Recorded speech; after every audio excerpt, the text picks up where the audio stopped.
There are 4 teams left in the running here in the Kuala Lumpur Major.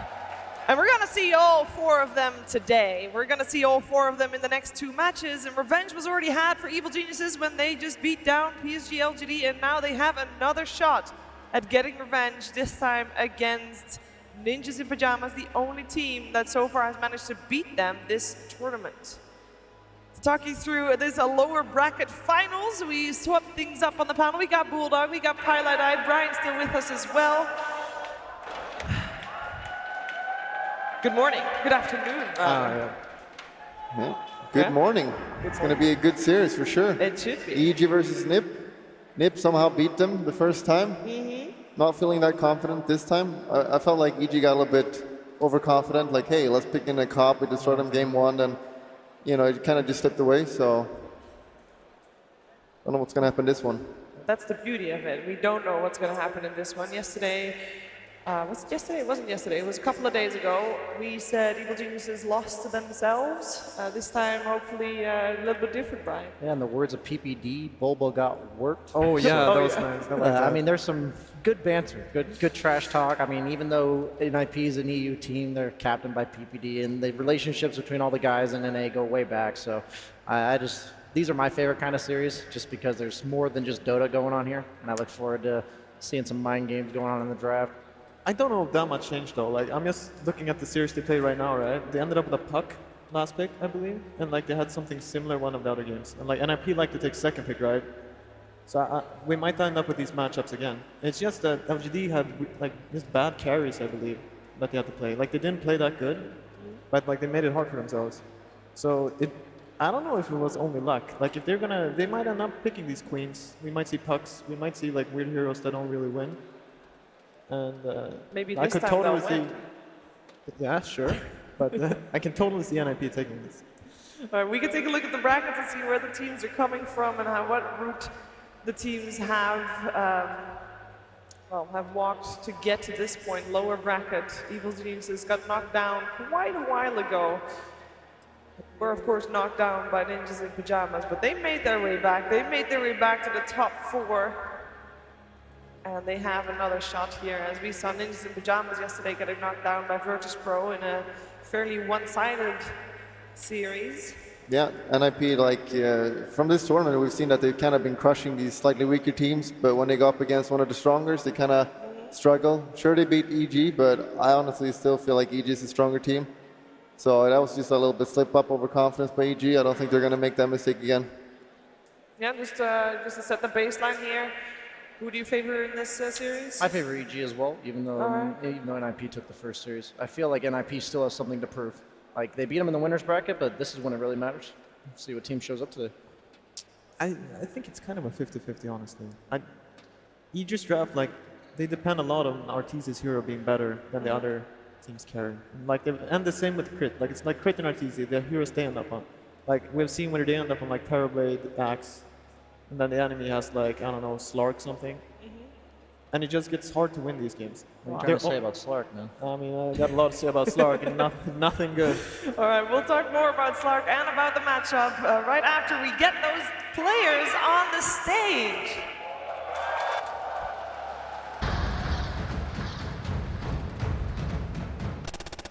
Runners-up in the EU Regionals, PPD's newest creation have been busy this season, but face the challenge of performing at the major without offlaner 33. However, with TI winner Mind Control as a replacement and the lethal reliability of Vata and Ace, it would be foolish to count them out just yet. Giving their org their DPC debut, please welcome Ninjas in Pajamas. Welcome on stage, Ninjas in Pajamas.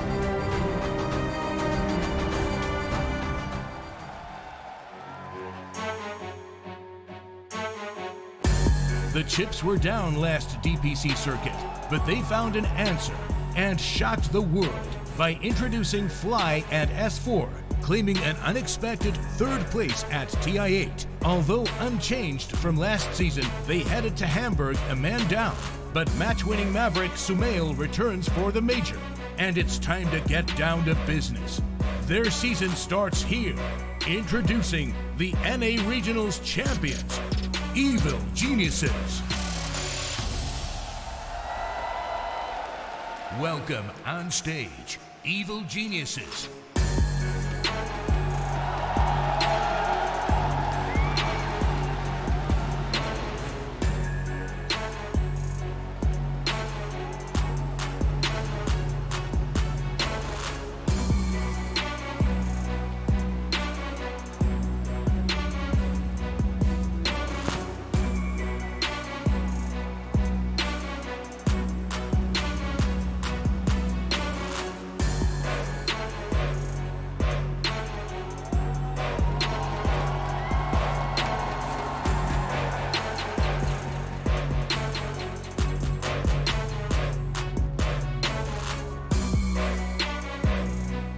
Ninjas in Pajamas versus Evil Geniuses.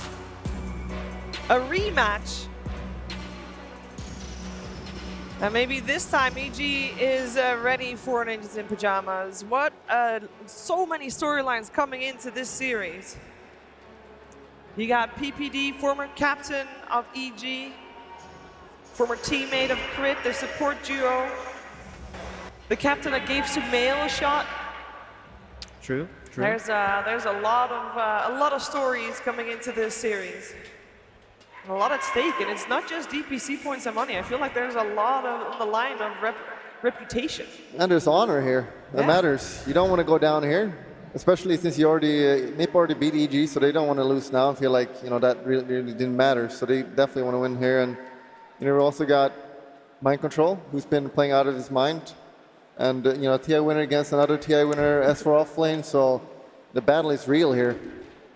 It's not like just like the winner gets third place. I think both these teams are in like the running for winning the tournament. So there's more than just this series on the line. Whoever wins this could easily go on to take it all. And I'm getting all giddy. I love this I feel like kind of games, you're a little bit biased there for NA. I don't know if I feel the same way there. I feel like Secret feeling pretty good in the upper bracket. But, sure, EG maybe can have a chance. NiP, I'm a little bit skeptical if they can actually win the entire tournament. But, I'm ready to be changed. They can change my mind in this series. And for me, NiP, it's been like when they're on, they look really good. And it comes down, I don't know if if their drafts are bad, but like they put a lot of confidence sometimes into heroes. And like they just end up with like dysfunctional looking stuff. Like that might be good, I'm not sure. They obviously played it in scrims, but you end up with they've ended up with Drow Timbersaw 2 games in a row. I don't know if that's like something they've noticed that can happen and is good, but to me that just looks strange. So like if they end up with those type of lineups, I don't think they stand a chance. You think he's going to ban out the Terrorblade and the Arc Warden? Like force them to beat you with something? I don't think you can do that. Like we've seen like the games DS play versus LGD, like a lot of these characters are getting banned out, and RTC ends up on something relevant, and like both Centaur, like they actually could first pick Terrorblade, because both Centaur and Axe were in the pool. So like the other team like, oh my god, yeah, Centaur, but it doesn't matter. They don't have a carry anymore, and you just get Axe, and he's also OP. So you're good with that. I feel like you need to ban Arc Warden though. This hero has just shown so far in the tournament that it's crazy. Mind Control. Crowd favorite. Yeah, definitely. I feel like TNC eliminated. They chose a new hero, and their new hero, their new champion is Mind Control. Boy, indeed, as God said, more like a stand out than a stand in at this point. Yeah, looking great. Oh. I was about to say, What? I knew that couldn't be correct. Rude. Be correct. Pilot, before the series started, I asked you what your key player matchup would be, and you focused on that. There were a lot of them actually, but you ended up focusing in on the carries. Yep. Talk to me about them. RTC and Ace, yeah. No, they both, like obviously how it ends up in a tournament like this, they play the same heroes, right? And I think, as we've seen, like the it comes down to the carry matchup a lot of these games. Like the games go long, they go 40, 45 minutes almost no matter what. And then like if you have a bad carry matchup, the game is just going to be very difficult to play. Like that's just how it is. So it comes down to like that's how like the drafter comes into these key matchups too. So like if you get picked a bad matchup, yeah, you won't be able to do that much. But like I'm hoping that the drafts are even, and then that's what it will come down to. Wow, beautiful. Beautiful face. No, but I agree, the carries is really important here, especially like when you go these late game, like it's 40, 50 minutes and you make one mistake, like a bad Sunder or something, and you just throw the game. So it's really important to stay cool, these kind of games. I feel like both carries have a little bit of the same pool as well, Brian. Yeah, I feel like at this point, one of the common factors between all the top tier teams in this tournament is that the carry players play all the meta heroes. And I feel like that even though as a carry player this patch has felt kind of difficult to get out of the laning stage, now that players have like had time to really figure out how to make sure they get past the rough stage of the game, the carry ends up being the most impactful role as the game goes on, something that I didn't feel like was the case earlier on this year. And now that there's so many bad carries, like it's so important that you play the small few that stand above the rest. And both these players have proved they can, and I honestly just really hope they don't pick Drow for NiP. I just want to see Ace have the chance to shine. At least delay it a little bit. You don't need that first two. You don't need the first pick draw. It's not going to get banned, surely. Probably not, no. Yesterday, of course, NiP lost 2 games in a row by first picking Drow Wind Ranger was, I think, their opening.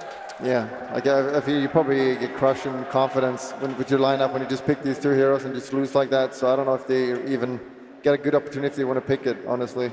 And EG, they used to play a lot of Drow, I believe, but they kind of stopped now. Like they realized that Arc Warden is just better. So, but that hero is obviously going to be banned. Most likely, yeah. No, it will be kind of sad. I don't know what hero we haven't seen play Dark Warden yet. We've almost tried out every carry so far, I believe. Yeah. It would be cool if they beat it though, but I don't know.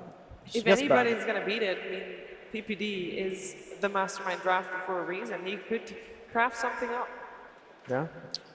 I always like to see how people try to beat it. So far, it's not worked, but I want both teams to have, like, a lot of carries struggle to get past that early stage, and that's why the carry pool is so small. So I just want both carries to be safer carries. Like you'll get past your laning stage, you'll secure your own game, and then you'll be able to play the game from there. A lot of the games have been kind of over, I feel like, around 10, 15 minutes. And I feel like both these teams are good enough to get past that point. So I want to see some close, good Dota, and honestly, I think Mind Control might just carry this game too for NiP. That could happen indeed. Actually, NiP, of course, beat a Arc Warden yesterday, Gabi. And NiP therefore joined Virtus Pro and Team Secret being the only 3 teams here that have beaten an Arc Warden this tournament. No, I actually think Nature's Prophet is a really good hero to pick versus this Arc Warden. Like how he works in lane and how fast you can move. Like we saw Secret were losing lanes, but then they just camped Arc Warden and let him farm. And like you can't go on him. If you have a Fury, like you can overwhelm them. So I will be down to see them go for that again. Yeah. If they want to let him through. Yeah, I agree, because Prophet is really good because you have the super strong laner. Like he's easily one of the strongest laner in Dota if you play it properly, and then he's kind of a snowball, but he can get late game as well if you want. But just get the snowball and you can beat Dark Warden. Did PBD play it properly? What do you think? I mean, he played support. It's hard to say. You know, he just sent trees on the enemy support in the lane. He went for the flats. Yeah, he went for lads. Kind of dance game. Helps deal with the split push too. I was just going to say it helps deal with the split push too of like heroes like this Arc Warden. Having that in the support role can be very useful. I feel like they tried it in the core role and it didn't work out so well. So like I don't think you want to dedicate a core to doing that. So we're expecting a heavy focus on the laning stage for this game, I would imagine, because both teams are having such good carries that normally you don't want to risk having to go late game against them, right? I think NiP, I think most teams now prefer the first pick because you can get one of these stuns into a good carry. But NiP, they always like to get the matchup mid, which like has worked out for them, but it has also like made them pick racers and stuff. That's why like and like I guess the Timbers are too, like their drafts have looked kind of strange. So I think a lot comes down to that, like what Fata can see for the last pick versus Mail. Because like the thing with EG when they're first pick, like they do get stuck on these mid heroes. Like they sit there and they don't really know what to pick. And like so And then if you're mid laner, it's up to him. You know, you're gonna see that queen. You're gonna see a puck. And those heroes, they're like they can win games, obviously, but they're not very good. So also a magnifying glass on that mid lane then, Fata versus Sumail. Yeah, you can't underestimate Fada. Like some people, you know, like that is true. He's not wrong. He's not wrong, people.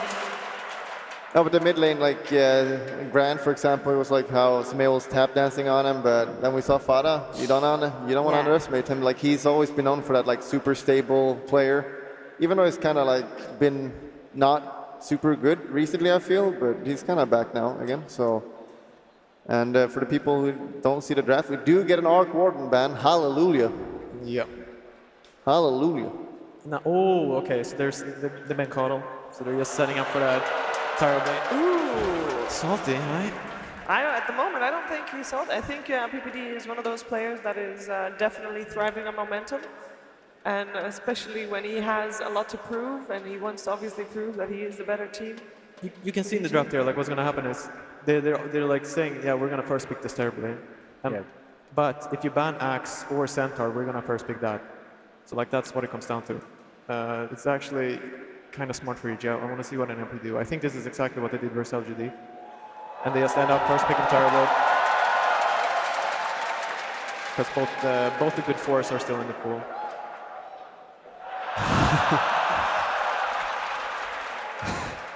Bible thumb. There's a lot of memers in the chat, or in the audience. In the chat. You are right at home. Hold up. We will have a little moment before we actually get the draft on screen. We'll have a remake. But I would imagine that the bans that we just mentioned will be kept the same. Going into this series, I can only imagine, like, both teams coming off wins, right? Both teams coming off 2-0s. How big of a factor is that momentum, especially for EG, who just finished their wins just less than an hour ago? I believe being confident in like what you believe is good is really important. So like it kind of gives you that reassurance that like yesterday PPD said I think we were better than TNC, and it showed today. And sometimes like it's easier said than done to just be like, yeah, I think we're good. I think what we're doing is working. So coming into this, I think both teams like have a clear game plan. We've already seen a little hint of it from EG. You know, that's the first time I think I've seen a Coddle ban first round all tournament, and we've seen NiP try to deal with Terrorblade with the Coddle. So I like how both teams like are doing what they normally do, but adjusting their bans to the other team's like preferences. Yeah. No, honestly, like the few picks we saw, I think EG like kind of had them there. Like it was a bit confusing for NiP. Now they get a bit more time to talk about it too, but I don't know. It doesn't seem like NiP has an advantage basically, even though EG has played. And like playing one series and then one more, it's fine. It's when you get up to that 3, 4th, you get a little tired. Yeah, I don't think that will play a factor in this series. You know what I'm curious about? Who's going to be the crowd favorite? Oh, we already seen. It's mind control, obviously. Are you sure Everyone it's loves not mind Arteezy? control. It's Team Liquid. People don't like RTZ that much. It's only any people who likes it. I don't think you're wrong. Oh, sorry, I don't think you're Yeah, right. that's right. Thank you, Shiver, for agreeing. No, does it make a big difference playing in front of a crowd like this? Because this is a very loud crowd. Whoa. Whoa, whoa, whoa. You don't block memes. Does it make a big difference playing in front of a crowd that you can obviously hear? I would say so. Like you always get more motivated when playing in front of a crowd for sure. Like, especially when you make some big plays and there's a lot of cheering, so that helps a lot. So make sure you cheer a lot for mind control when you kill someone. It's gonna get some boost. Yes. That's right. I don't know. It's something when you play versus Nami, for example. A lot of the time, like if you do something, like you do something nice, you get a little cheer. And if they like last hit a creep, the whole arena explodes. Yeah. And some days it gets a little frustrating. But overall, like it's usually at the start of a tournament, like because you sit in a room, right, and you're just practicing, and like you're not like every time it's like you have to get used to it again, basically. I mean, Dota's a game where it's a struggle when you know everyone's watching you under magnifying glass. So if you make a mistake and the crowd doesn't react, but if you make a good play,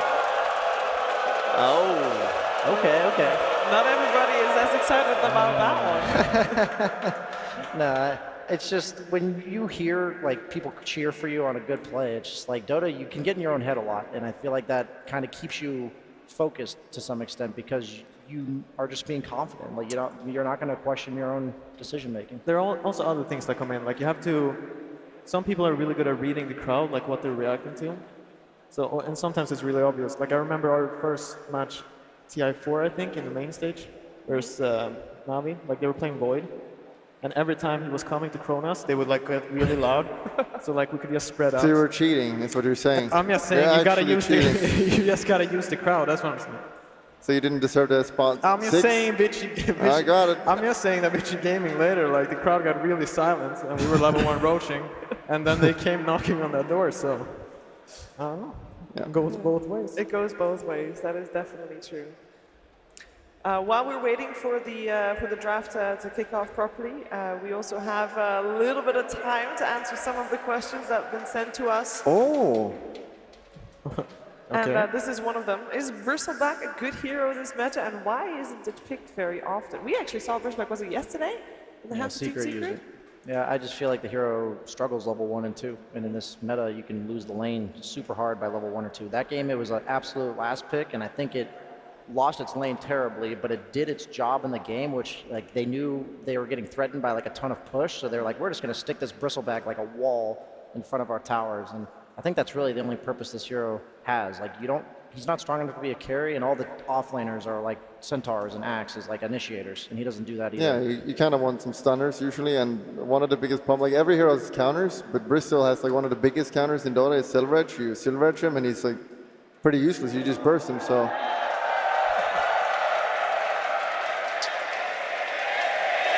There, guys. Nice loud.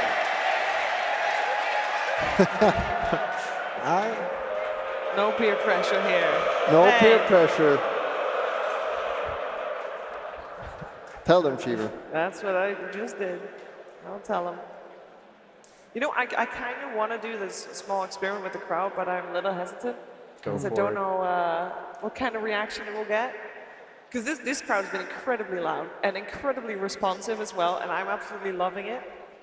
And I just want to see the difference between cheering for one team and cheering for the other team. All right. You think that's something that Give it a go. Yeah. give it a go? Yeah? All right, let's try. I would like to know how loud people can get for Mind Control and NiP.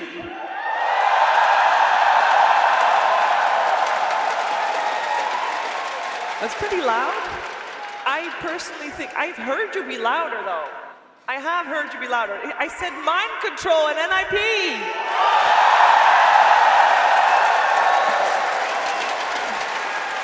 That's pretty good. Not bad, not bad. But now, of course, on the other side, Evil Geniuses and Arteezy.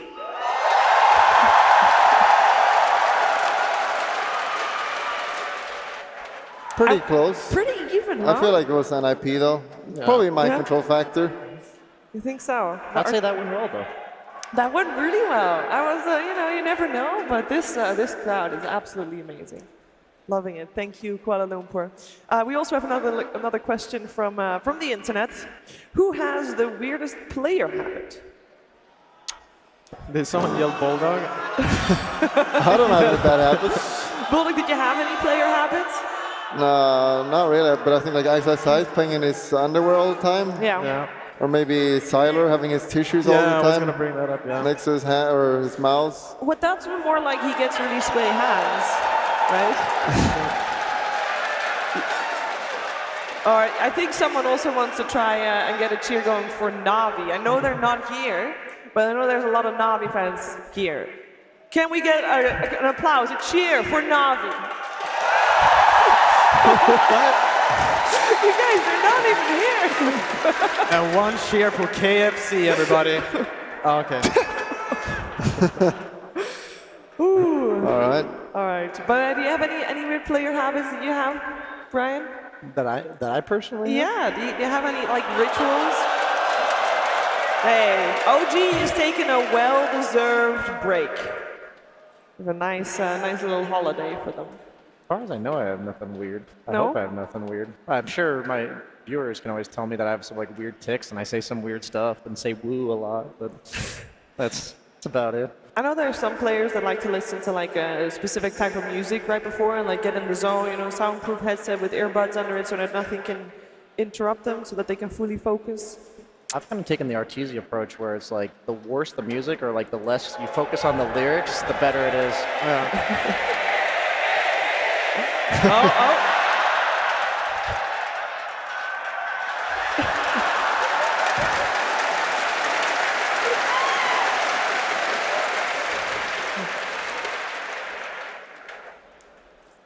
So no weird player habits, basically. Pi, did you have anything you me? always did? No. Maybe after a game.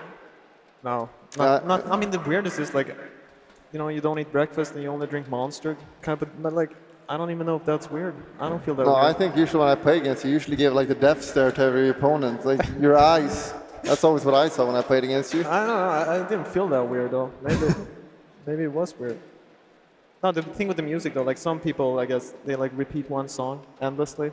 Like, but no, not that many weird things. I guess we didn't do that team yet, but a team liquid mouse pad. Yeah, the crowd is hyped, clapping for a mouse pad. They're cheering. I feel like tested it out though. Like KFC, that's like that one was a little hard, you know. They don't just cheer for anything, man. Yeah, almost. You better cheer for that, for the teams in the game as well, guys. I'll keep my eye on you. Looking forward. We are also about ready to get going. I have information that the lobby is almost good to go. We're just fixing a few issues, but soon ready to go. The question is going to be, what are those openings going to be for the teams? What are the first picks, first bans? Yeah, I mean, we saw like the first few bans, so it looked like Arcworn was getting banned. The heroes that were kind of open was Axe, Centaur, and Terrorblade being the main heroes, I think, coming in. Yep. No, it's basically what are NiP gonna ban? Are they gonna let everything through? Then EG are gonna first pick the Terrorblade, and then what will they respond with? Basically, that's what it comes down to. Look at those smiles. All smiles they're playing on the main stage. NiP is ready, EG is ready. Unfortunately, we are not quite ready. We will soon be ready, but we're going to a short break. When we're back, it is time for EG versus NiP. Break!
We are ready. Lower bracket finals, Evil Geniuses versus Ninjas in Pajamas. The draft brought to you by Bulldog, Pilodai, and BSJ, and of course by the teams. And Pi, there is a lot of story in this series, right? I mean, most of it comes down to Peter. I think he has connection with everyone on EG. Not surprising. Used to be the captain. Then later got removed, was the CEO, and then came back. So, I mean, it was interesting. Someone said that PPD doesn't need a coach, but I'm pretty sure TI5, Boba, coached him to a TI win. So, yes, he did. oh, there we go. Terrible. Morphling's still in. Usually EG actually bans the Morphling. Yeah, just the Centaur and Morph, or you just go Axe, all right. Yeah. Wow. Wow. I think this is going to be a Centaur right here. Yeah, there we go. Should not be a surprise there. Oh, this crowd is hungry for some Dota 2, cheering for Morphling like that. It's actually been a while since I've seen a Morphling. Usually it's banned out or lower priority than the other top carries. Yeah, well, we see it like it's kind of good against the Terrorblade because you can burst him as well. Like you won't take slow damage as Terrorblade, so you can use your ult. But Morphling, we don't see that much shotgun anymore, though. Yeah, do we? I mean you can play different ways, right? You can do the shotgun, or you can just get a Lincolns and like wait for him in on this TB, reflect him, and like just fight him, and he can't stutter you. Yeah. So I mean, I don't know. The matchup is like pretty good for Morphling, and then what I understood, it gets worse and worse, and eventually you don't win anymore. There is a bug where if you take over Terrorblade and then you meta and immediately switch back to Morphling, you are now a meta Morphling. Yes. So we saw. I don't believe that. No, we saw it used against Pain X. Apparently, they were complaining about it, and then it looked like who was it yesterday that didn't look like they knew how to do it? No, Abed did it once or twice. I believe. And it's a big deal if you do it right, because you're just a Morphling with 800 range and 80 bonus damage. And we don't call it a bug, we call it a feature. Yeah, feature. There are no it's bugs. In beta. No bugs. Necrophos banned out. We see this Axe and Centaur like been super popular this tournament. Yeah. Like they're kind of similar, but like who do you think like is the better one, Axe or Centaur? I mean, Axe is better as an offlaner. Like if you want to play him in a different position than a support, because that's like I think Centaur is more locked in as a support. Like he's better. His spell is like he has more team fight, right? The Axe can just farm faster, and like if he has a good game, he can snowball harder. But I think like overall Centaur is a way better hero. EG pretty much always puts S4 on the Centaur whenever they give it to it, whenever they pick it early. So I think that's just an EG thing, but I agree. Centaur, I don't know. I think Centaur's global presence just makes him, honestly, the overall better pick, but both are so strong. I think it just comes down to team preference. Oh.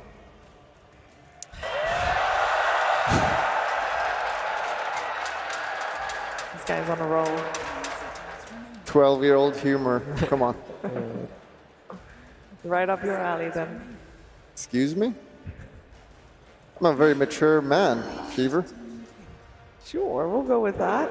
Lena banned out now too for Ninjas in Pajamas. The only question with the Morphling is like, is it gonna end up mid? That's the nice thing about him. Like, EG need to prepare for both, like dealing with this guy. Yeah. Does Fada play Morphling? I mean, I'm guessing they would put Ace on Morphling mid, and Fada would Yeah. just play a Racer offlane or something. Yeah, sometimes Morphling just destroys the middle, especially like if it is against the Mirana that EG likes. But I don't think they would put it against Morphling. Like you need to have a hero mid that can deal with Morphling if it comes there, otherwise it can be a disaster. Yep.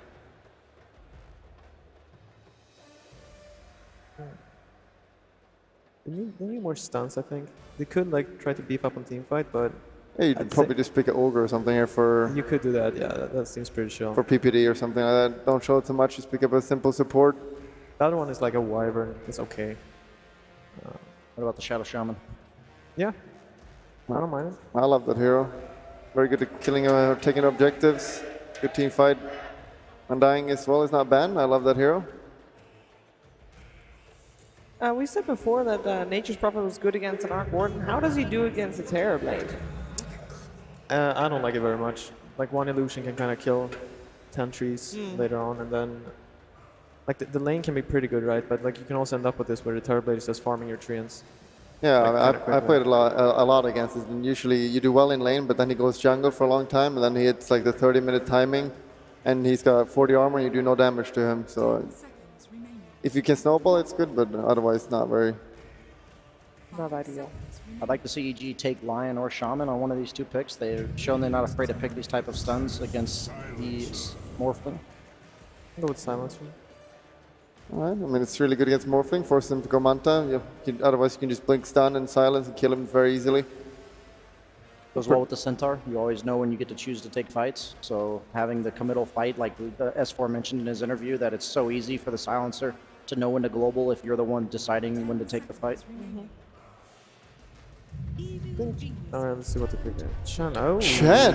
Oh. PPD Chen, yeah, I remember he practiced this hero a lot, and I was still not that impressed by it. I'm not gonna lie. So we'll see here. You know, it's also a position 5 Chen, so Yeah, I'm a little worried for them. Right now they have this kind of. They still do have the last pick, so cool stuff can always happen there, but they really need to do well in these lanes. Because otherwise they're gonna have a Chen and a Rubik and an Axe later on. The block picks a lot of these stunners, though. A lot of these like Lions and Shamans, they can't do anything against the chin creeps early on, so it makes you much more hesitant to pick those kind of heroes. I kind of like the idea of the Axe core this game too. I don't think they can stop him from like he should be really really fat. Like I do believe Mind Control did the like proper creep cutting before, and like if he does that this game, it's gonna be 5k net worth for 10 minutes. They still pick it, though. I'm concerned about these supports against the Chen. I feel like whatever lane Chen goes to might just get ran over by Chen creeps. They have no way of dealing with them. The thing with the Chen creeps now and stuff is like, if you're just a range hero that can hit the creep, like that's almost enough. Like depending on the other. The thing is though, like if they go Axe Chen offlane here, that can be real spooky. I don't know how EG would deal with that. but do you even care? Because Axe is gonna go behind anyway, right? So Yeah, the Chen is. The Shen will just like make sure they can't mess with the Axe, and then like they'll start diving the tower when they're EG level 2 needs battle like a armor. mobile mid hero, so make sure it doesn't get dove by the Chen, because if you have the axe cutting, it makes it much more likely for Chen to be ganking mid, looking for those early Yeah. rotations, maybe with the catapult. The only annoying part though for EG is like they have to think about this morphing mid. Like there's some matchups where morphing just gets 40 denies and you need to come back. And Yeah, you 'cause only have the Terror Blade that's probably gonna have to come back. Because normally we just pick Mirana here for EG. It looks like Yeah. pretty solid Mirana draft. But if you pick it, you're going to lose mid against Morphling. Or is Samil confident enough? And he was before, right? Then he played versus Fata TA and it was not pretty. Maybe they dual lane mid again. Last time we saw that, they kind of just put like a Centaur off lane cutting creeps. Okay, Yeah, time. okay. No hesitation there. That was good. It's a really good pick. Core Silencer. Kappa. Yeah. I mean, I guess it's tiny mid. Yeah, for sure. NiP might just go Dragonite again. I think it's good against everything that EG has thus far, and one of the few heroes that doesn't just lose to Tiny in the laning stage. That's the power of Tiny. He usually doesn't lose, so you can pick it with 9th pick. Yeah. And of course, one of Fata's best heroes, I'd say as well. The Dragonite, that is. 36% win rate on Tiny. Yeah. Not extremely high. People have been like first picking it though, and I think what happened was it's just been slowly phased out as like one of the top heroes in the pool because Centaurs and Axes are just proven to beat it every time you first pick the Tiny. Yeah. This is the 40th pick in the tournament. Yeah. I think that like win percentage is a bit fooling. Like the hero is still really strong. Like if you have a Terrorblade and a Centaur to back him up, like we've seen these games, like he's top net worth, he's like 12 kills. But like if your other heroes can't carry you in the main game, you're just tiny. Threatens the Morph. The Morph won't be allowed to farm at like the low HP that he wants to be at because you just die instantly. No, it's like super annoying for all of these heroes except Axe. Like the Shen creeps, like oh my god, they just die. Rubik just dies. Yeah, it's definitely a hard Morphling game. Like there's so much burst on the Morphling, and having the global silence as well is super hard and annoying to deal with. So Ace gonna have to play really well this game. What's the last hit? 5 seconds. PPD, he's thinking about it. Monkey King. Well, that gets an applause. Yeah. All right. All right, what do we think of this first game of the series? Who will get the upper hand? Who will take the lead? Fata Monkey King, I haven't seen that. Fata Monkey King. I feel like NiP is gearing up to like snowball these laning stage, and Monkey King kind of solidifies that. They have all this early aggression, but I feel like if it gets to the mid game, even remotely even, EG takes this game, and I don't feel like EG is going to be a team that loses in the laning stage, so I'm going to take EG. All right. We saw this mind control axe go crazy before, right? And he's definitely going to be farmed this game. Like, they can't do anything about it. Is that going to be enough, though? Yeah. Yeah. Let's go with NiP. I like it. I think this axe is just too powerful. Bulldog, you're the tiebreaker. Yeah, let's see. I just think I like EG's lineup more, and I think they're just a better team. Like, the draft are fairly fair, I think. Like, I don't think anyone got outdrafted, so I'll just go with EG.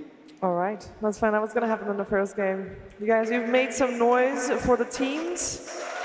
Can you also make some noise for Odie, Pixel, and Fog?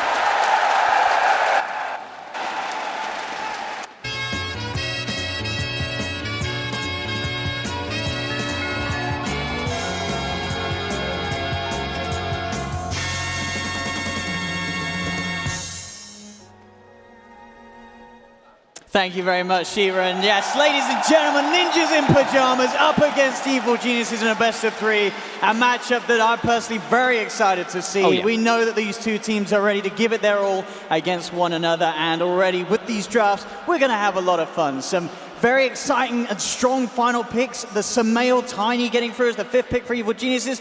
The Ninjas in Pajamas, they go for the Fada Monkey King. I feel like this hero can be a little hit or miss, but it's backed up by the strength of having a very strong Morphling, and of course the Mind Control Axe as that first pick that Ninjas in Pajamas started with. Yeah, I'm really curious how this mid matchup is going to go, because we've seen it a lot of times. We've seen this Monkey King versus Tiny. I think most of the time the Monkey King can win, but you're at risk of dying a lot of times, because you're trying to push the limits.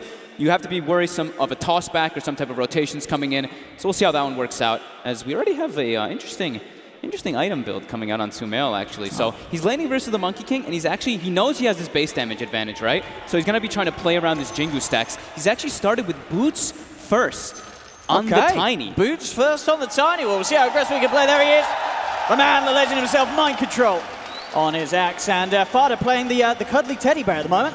And we'll see him change to the Monkey King as the lane does begin, of course. And there's Arteezy. And one of his classics, one of his strong ones this tournament, I mean pretty much everyone's strong one this tournament, is the Terrorblade. We've seen it have a lot of success. Arteezy, let's see if he can carry the boys in blue to victory here in this game 1. The last time I just remember so vividly, of course, Sumail playing the Tiny, he may have had something like 34 kills in the mid lane at TI, and they didn't win that game. I believe that was in the LGD game as well, wasn't it? I want to say. The series that was they went versus home. That was... It could have been. I can't remember, I think actually. It might have been. It was definitely. It was He was absolutely a versus game where Spectre. he went absolutely off indeed on the Tiny. Yeah. So right off the bat, first things we're going to be looking at, of course, is how you're trying to solidify your lanes versus the Chen. So first thing first, check if they block the hard camp. EG did that, at least to be able to try to protect their Terrorblade from that aggression that could come out from Chen and the Axe. We'll see how Mind Control and PPD put the pressure onto Arteezy in this first few waves. And we'll see how this mid matchup goes on. Like I said, it's a Boots on the Tiny. A clever type of approach, just trying to get that movement speed advantage so you don't get those Jingu stacks built up on you. But Fada, he has started with that Orb of Venom that we've been seeing picked up pretty often now too. No, but it's going to be straight up sort of who's able to play the strongest in that bottom lane, because we could see sort of the setup for tosses under the tower. Top lane, getting an early bit of aggression onto Arteezy. Battle hunger upon him, obviously with the Terrorblade level 1 low HP pool. Will take quite a bit of a beating. He gets brought down to half, but yeah, this mid lane, the one that's exciting to see. Samael versus Fada. Can Fada hold his own against Samael's Tiny? He's been put in a fair few tough matchups this land, Fada in the middle lane, and this certainly is one of the toughest. If he can build up those Jingu stacks, I mean, this Tiny, we know, 0 armor, right? Can definitely be a problem. The Boots approach, I'm curious to see how it works out. I haven't seen anybody try this one. Fada already gets the Jingu built up right at the start, though. And with the wave as it is going to sort of shove underneath the tower for Fada towards himself, so he's going to be able to have pretty good control of it here. We'll see how aggressive Samael can get away with playing top. We're going to see that first use of the Metamorphosis as Arteezy looks to secure some CS as the wave gets pushed in under his tower. Falling very low though, this constant battle hunger spam really bringing him down to, as you can see, sort of 70 HP. He's got to be careful. He is prepared. He's got 5 tangos ready for the lane, so a lot of regen ready to pop so he can stand toe-to-toe with Mind Control and Saxa. But the constant spam is not going to be fun to lane against. Yeah, it's smart how they've taken this approach on NiP. They were like, all right, Chen, all right, first wave he'll cut, they'll do some damage to Arteezy, but having Sox up here, they get the nuke damage and they get the control to be able to pull him closer to the axe. So Arteezy definitely has to be careful as he didn't bring a south lane. He's only got tangos and he's sitting very low HP. We're going to see Saxon make sure that he can't really get his way back towards any potential regen. Arteezy just being bullied underneath his tower. Sumail getting him with the combo. Fada, he'll turn with the barrel for Sumail.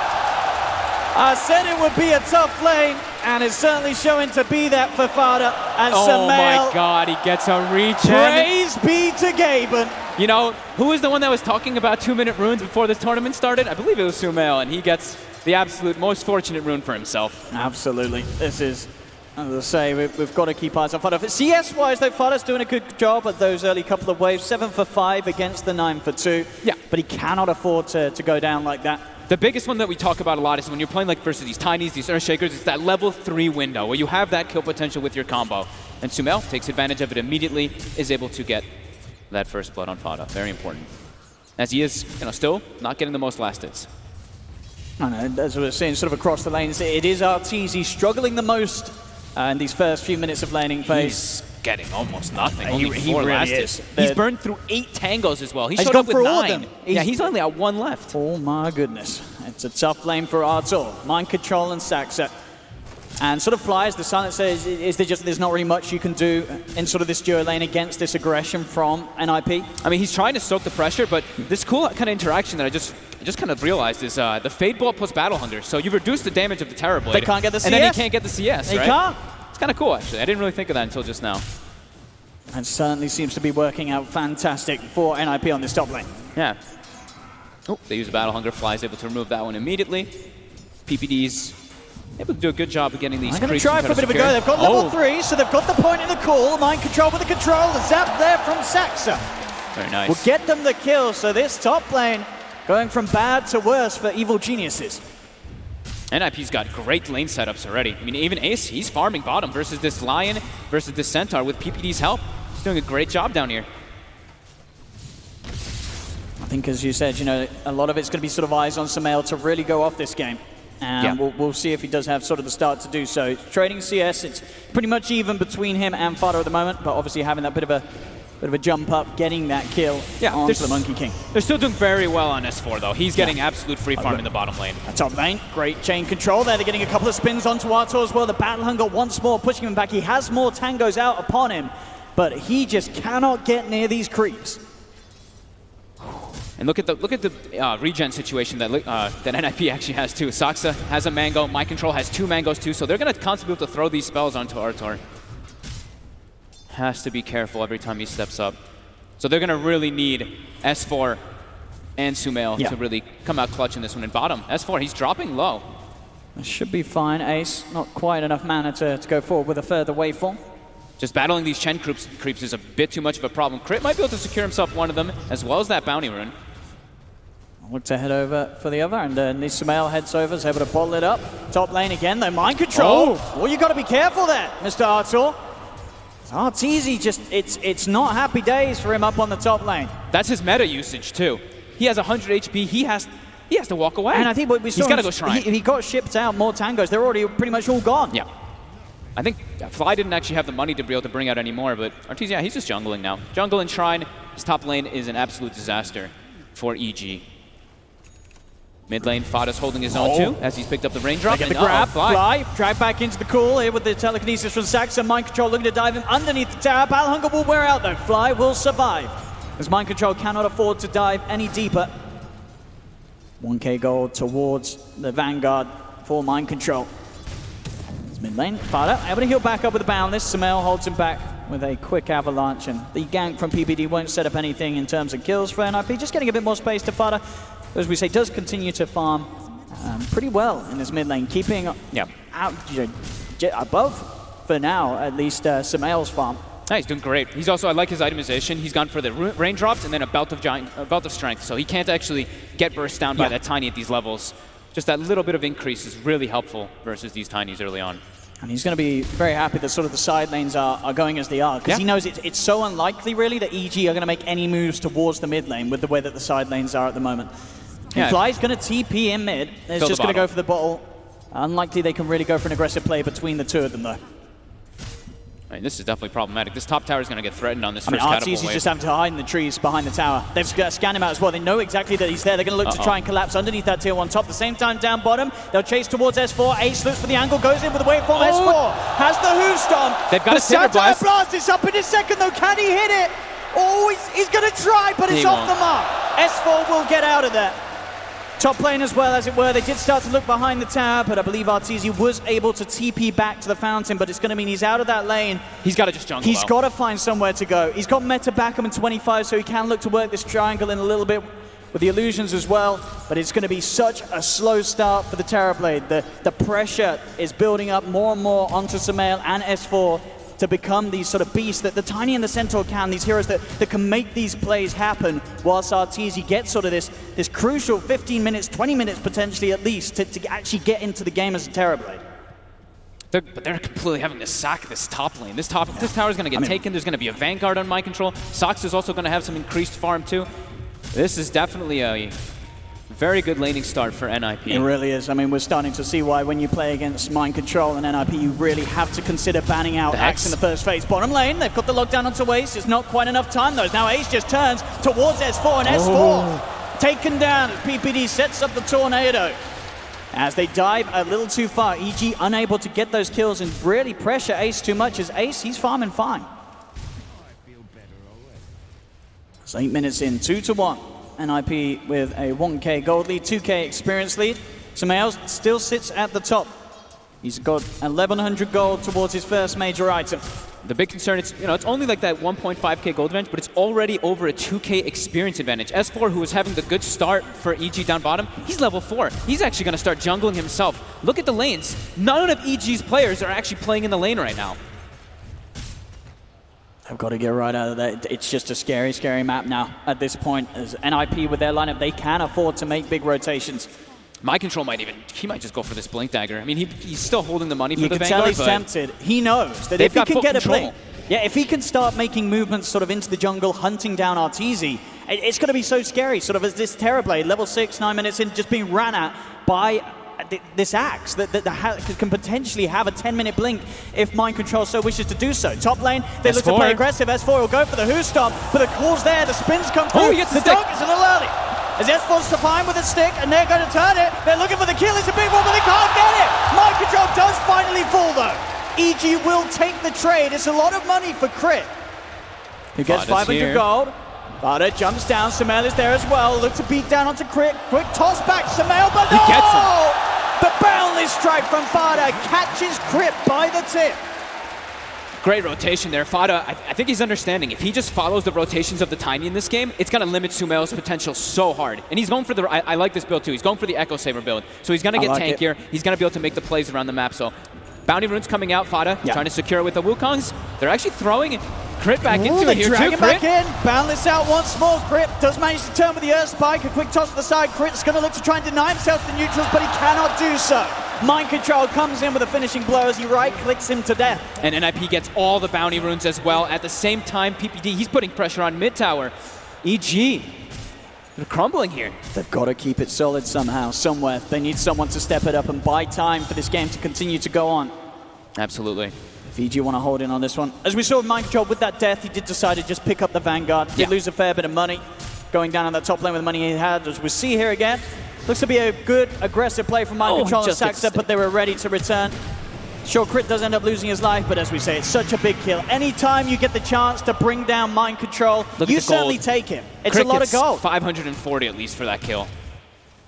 Good amount of experience too. Now they got the Finger of Death online, so they can look to set up these kills. They could potentially try to find the Morphling if he's sitting a bit low. I mean, I think this is a game where you want to kill Mind Control. I mean, it's a hard kill, but it's such a high value one. That is very true. They are looking to set up for it, but he's so tanky still. With the Vanguard, they might be able to get the toss set up. Too much. Let's see if they've got the damage.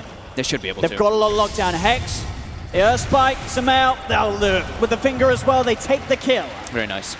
Exactly what EG need to be doing, controlling Mind Control's game, making sure that he doesn't run away with it.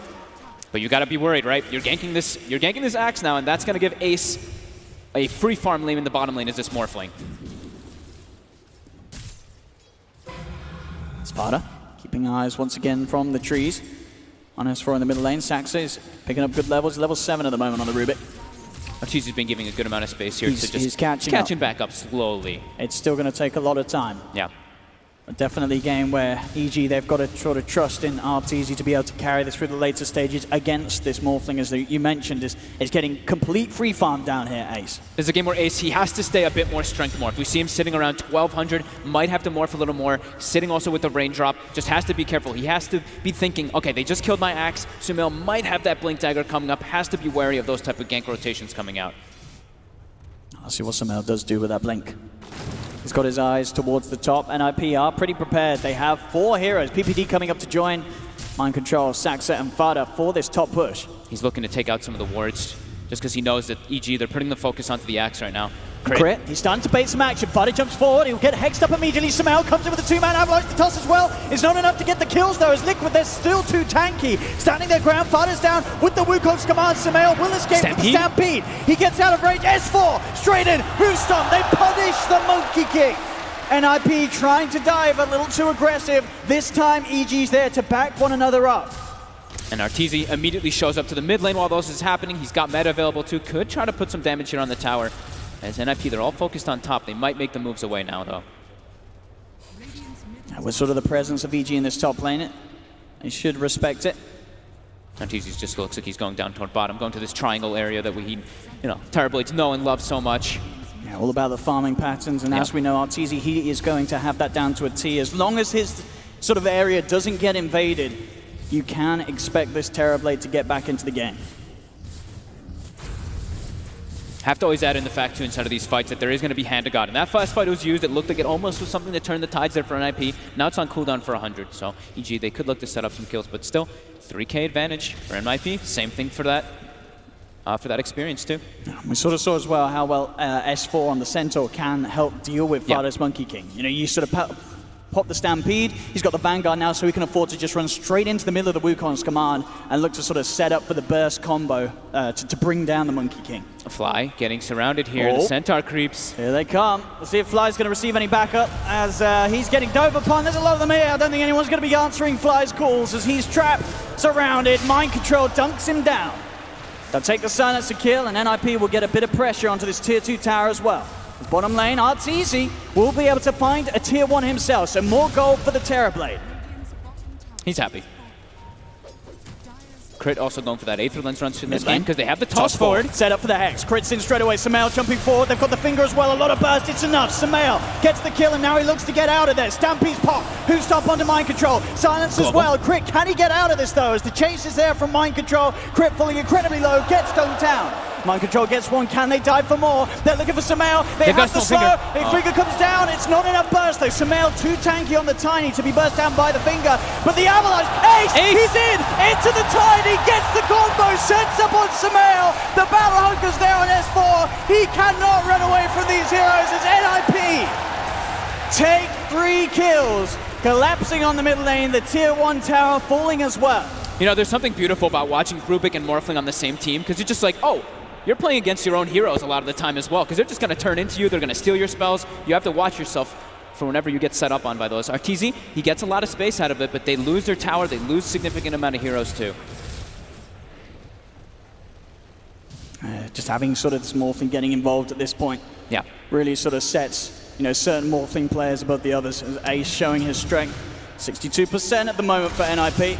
He needs to stay catapulted forward because he's going for the Dragonlance build and the Morbid Mask. This is a game where he absolutely needs that Manta. As the panel was mentioning, versus the Global Silence can be really annoying. Also, eventually, we'll need a BKB relatively early on versus this Lion. Hex, these instant disables can be super frustrating as a Morphling. We see already Crit and Sumail on the hunt towards the bottom lane. Fada, not showing at the moment, just hiding in the trees. If he does decide to head down, he'll be in trouble, but he's TPing out. He's out of this bottom lane. They're putting the focus on S4. They know he's the big playmaker with that blink, and he's on his own. Able to get it. He's completely alone. Very far out at the moment. Quick knockback by the Adaptive Strike. Ace has the setup. Fada's in as well. They'll surround him. A lot of stun. No chance for S4 to escape from that one. As more money goes the way from Ace, getting this Morphling involved in the action. Ace continues to sit at the top of the net worth aside Mind Control. This is going to be such a slow blink on the Centaur.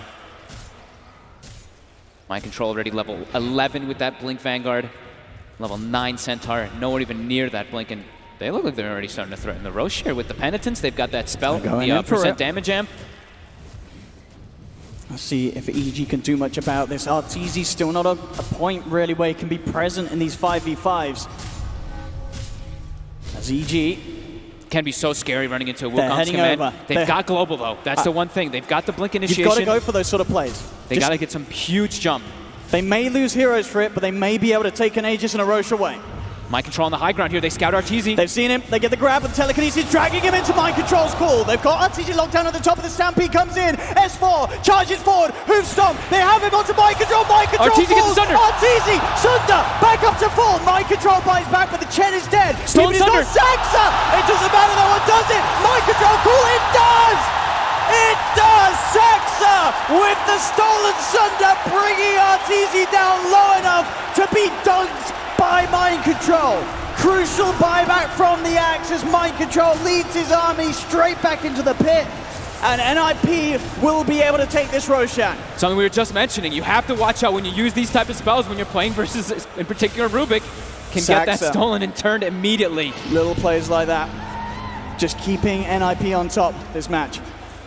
I'll see it once again. It looked to be a good start to the fight for EG. Getting in, getting on top of Mind Control, the big threat. But with that buyback, I mean, sure, he goes down. They get so much. Arteezy almost dies, too. I mean, he feels amazing here, but as we see Saxa quick steal, gets back in, he doesn't feel so amazing now.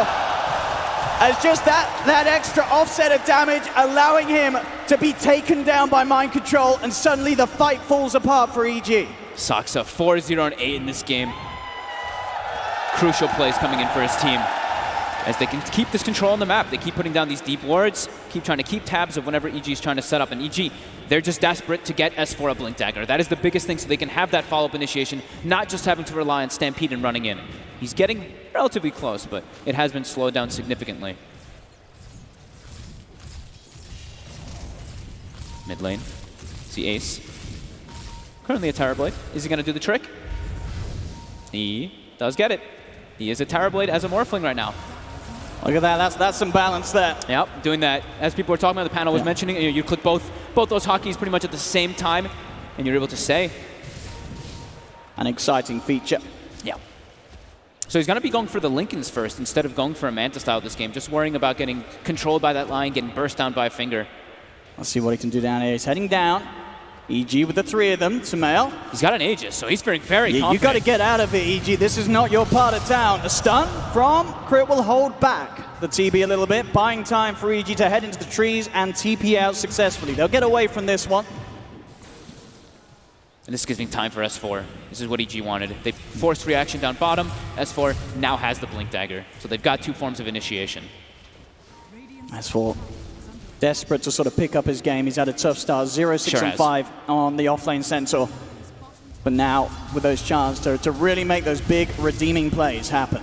Now they've actually got like this team fight. He's in the previous situations, NiP, they've got this zone control from the Monkey King. They've got this like Hand of God. They've got a couple more things. Let's get the blink out before any damage connects. He'll get out of there. They do know that S4 is still in the lane though.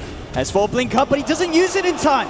He's got blink. The Boundless catches him. He gets hit. He's trying for the TP off. Can Saxa find him in time? Oh, he gets away. That was fractions of a second from getting caught. It is indeed. Arteezy's starting to have a bit of a look towards the mid, knowing that NiP do have a fair few up top, but has to respect as soon as Ace shows into the lane. Back in the Terrorblade form, not something that Arteezy can sort of afford to fight at this point in time. Farm's going to continue to pick up though for Arteezy. He has the Yasha complete on top of the Dragon Lance. They're trying to buy time while this Aegis is on Ace's Morphling. We see they're giving Crit the bottom lane too. Sherry's already got his Aether Lens, but he really wants that level 12. The level 2 finger reduces the cooldown significantly, just a little bit more burst, which, as we're seeing, they really do need. NiP, though, taking advantage of their timings, trying to put the pressure on. Fada almost gets caught up top. He's hiding. I won't know quite where he is for now. NiP starting to... They're threatening. They've got double with catapults. With the Aegis, they've got time to do so. Got this 3 catapults with PPD. What is EG's answer going to be? They pop the fortification. Evil Geniuses. Arteezy's cutting the creep wave from behind here as this Terrorblade, taking the tower as well. And NiP don't have anyone back to react to that. They do have the full 5-man standing outside the base of EG. They're using an aggressive glyph here by NiP to keep this pressure onto the tower with these 3 catapults How too. do you stop this? Significant damage. You can't really jump on this Morphling, especially with Aegis. Even without Aegis, it's a hard target to get. As EG they get just the have to scan. let NiP take the tier 3 tower. They know that RTZ is still there behind. Mind control. Oh, they found him. Oh, they got him. Liquid. I mean, NiP with that scan there. You say Liquid because it's Mind Control scanned that probably. I mean, I'm going to give Mind Control the credit for that scan. Yeah, he went for the hunt. He knew that RTZ could, you know, he was always going to be tempted by those little side camps after going for the creep cut in the mid lane, and he was bang on. Just a great read of the map there by NiP to be able to find him after going for that cut. They didn't even bother trying to use the global to get him to save so he can try to get a Sunder off or anything like that. Could have been a viable option, but maybe would have gone down anyway to the extra rotations that NiP had. It's just all those little plays like that just really keep NiP ahead in this match. Yeah. You know, that sort of point in time, okay, for EG, they lost to tier 3, that sucks, but hey, Space is there, RTZ is getting farmed. No, he's not, because Mind Control's got his number. Look what PPD's doing too. He's actually killing a shrine with these 2 catapults that he has too. Like this top shrine it's slowly going down. He's gonna get a little bit of regen, isn't it? It's significant damage though. If he's able to get it, that's gonna slow down I mean, no one's heading over to deal with the siege creeps. Like EG's gonna have no ways to port outside of their base to be able to try to contest Roshans. This is huge plays here, having these 2 catapults. Look at this, they don't have anything for these. I mean, it's dead. This shrine's dead. As you know, EG they're playing Dota. It seems that PPD's playing Age of Empires, and he's sending in the siege wagons. They've got the structures. Aegis gets reclaimed ace. Oh. So get out of here, EG, if I were you. He's got Lincolns, too. They escape. I mean, it's just so hard to get on top of. Yeah, and they don't know. They didn't see anybody else on the map just yet. They started seeing something toward the mid lane with that ward, but the rest of the map was pretty dark for them. Now, Roche control is going to be incredibly important, as now there's no shrine top for EG to TP to, as we were saying. The contention is going to be that much more difficult. Arteezy just trying to find all the farm he can, trying to get a BKB, but he is so slowed down in this game. Full Crimson Guard on Mind Control. EG? They're going to try and jump. They go straight away, look for the combo onto Mind Control. Stampede comes out as well. They're on top of PPD. PPD's gone. They look towards Mind Control. They've got the damage with the Terror Blade. They'll take him down. Fada goes for the recourse command on the side. They're trying to head back in with the stolen Stampede. Ace dives forward with the waveform. Right clicks down crit. They've found one, but they've lost 2. Can they get anything more? S4 goes for the Hoof Stomp onto Fada, but he's getting kited out. Chased down Ace into the Terror Blade form. Bam! Adaptive Strike finishes off the kill. Sumail tossed the Monkey King onto his Centaur. Poor S4. I mean, that looked like a fight where EG had the potential to come out on top, but again, sort of the quick fingers from NiP, Sexa stealing the Stampede, allowing NiP to sort of reposition themselves and get Ace into the fight so they can keep themselves on top. And they had to use the majority of their damage to just kill this Axe. They used pretty much everything. The full Tiny combo, the Lion combo, the Centaur 2, everything to just try to bring this man down. It's Arteezy. Ace! Arteezy? He's trying for this. Is he going to have it? Oh! 30 HP. Ooh. Did he swap treads? I didn't get to see, actually, if he went just trying treads right before getting initiated on there. Very close there to getting solo killed by Ace. 25 minutes coming up. See who's able to set up for the bounty runes. Sumail, he's not even going to try for this one. Knows that it's far too risky. They might be able to get all 4 here. I think they are. Sumail's not even risking looking for it. He knows that if he goes, it'll almost certainly be death for himself. So NiP, more bounty runes, keeping that gold lead strong, 7k lead. And Ace is just going for raw stats in this game. Not going for the BKB. He had it queued up, switched. Now he's just going for Scotty. Just wants to tank up. I mean, if he can get... He can pretty much be that Terror Blade, right? If he gets the Scotty, then he just turns into TB. He's got this extra range. He can be the better TB. He really can at this point. He's got the level advantage, level 16 against RTZ, he's 14. I mean, RTZ, against all odds, is still recovering very well. He's second highest on the net worth. Sure, he's still 3k or so behind that of Ace. But considering the lane that he had at the start, there is still sort of that Terror Blade element that could swing this game around if EG are able to find a fight. They've got a lot of stuns, a lot of lockdown. If they can get Sumail, S4, and Crit in position, that's a huge amount of AoE stun that they can use to buy time for RTZ to go to work with the Metamorphosis. Top, S4, quick with the blink. Fada won't catch him out for now. Thinks about setting up with a boundless, but doesn't have any backup quite close enough to go for the attempt onto S4, so S4 will be fine. NiP still has Stampede available on Saksa too. He's held on to it. Saksa. Or S4, he's looking to cut the trees. He knows that Fada's somewhere around here. Fada also in a much safer position now that he has his own BKB available too, just to watch from that burst that can come out from EG. Sumail's farm is starting to slow down though. He's 6-1-1 on the Tiny. But it's a game where versus heroes that all are itemizing versus you just to survive. It's so hard to really kill anybody at this point with the combo. Yeah. Most important timing now in the next couple situations is going to be that Roche. It's got about 20 seconds left on it. We see PPD, he's already got a Centaur parked inside of it. They're looking to push these other side lanes out as much as possible because it's really hard for EG to get into that area. It really, and their sort of their Roche fight compared to NiP's with so the Axe and the Monkey King, it's not great on EG's lineup. Their best play is to really sort of utilize the Global Silence and the Stampede to just get in and get out. They have to look for the sort of the Aegis cheese steal plays. They can't afford to just force a 5v5 whilst they're behind. Yeah. And NiP, they might just look to take a fight here. They've got the Stampede, S4. Saxa is going to be able to get in position, pops his own Stampede, but Saxa's waiting it out. Has the catch with the Telekinesis, throws him up into the air with the Yule Scepter. They kite him out. S4 is not able to get off the Who Stomp as they'll beat him down. And they find the two supports at the same time with the smoke. Oh boy. They could easily set up for this Roche now. It's time to just go for it. And as much as EG really needs to sort of go for the steal plays, they cannot afford to buy back, or if they did so, it would be a big commitment, and it looks like they'll hold off from it. They'll just accept the fact that NiP are around the pit. Arteezy can just look to try and find at least something from the opposite side of the map, but this is going to be NiP walking away with the Aegis and the cheese. Yep. That win percentage climbs significantly after that. It was about a 65% before they got those pickoffs. Now it's 74%. We'll see how much it increases when they get this Aegis cheese. My Control also has a full Blade Mail picked up too, a Blink on the Rubik too. So many significant items they'll be able to have to be able to get these pickoffs onto EG's heroes. There we go. So cheese obviously going the way of Mind Control, Aegis into the hands of Ace. So once again we see this play up top. Just perfect use from Saxa, waiting on the Stampede, having the catch to make sure there's no chance for him to get away, and the extra range of the Monkey King Fada can happily stand outside of the Who Stomp AoE. As the map control by NiP has just been fantastic this game. These aggressive wards being placed out the way Fada's been playing too, just jumping through the trees, always looking for plays.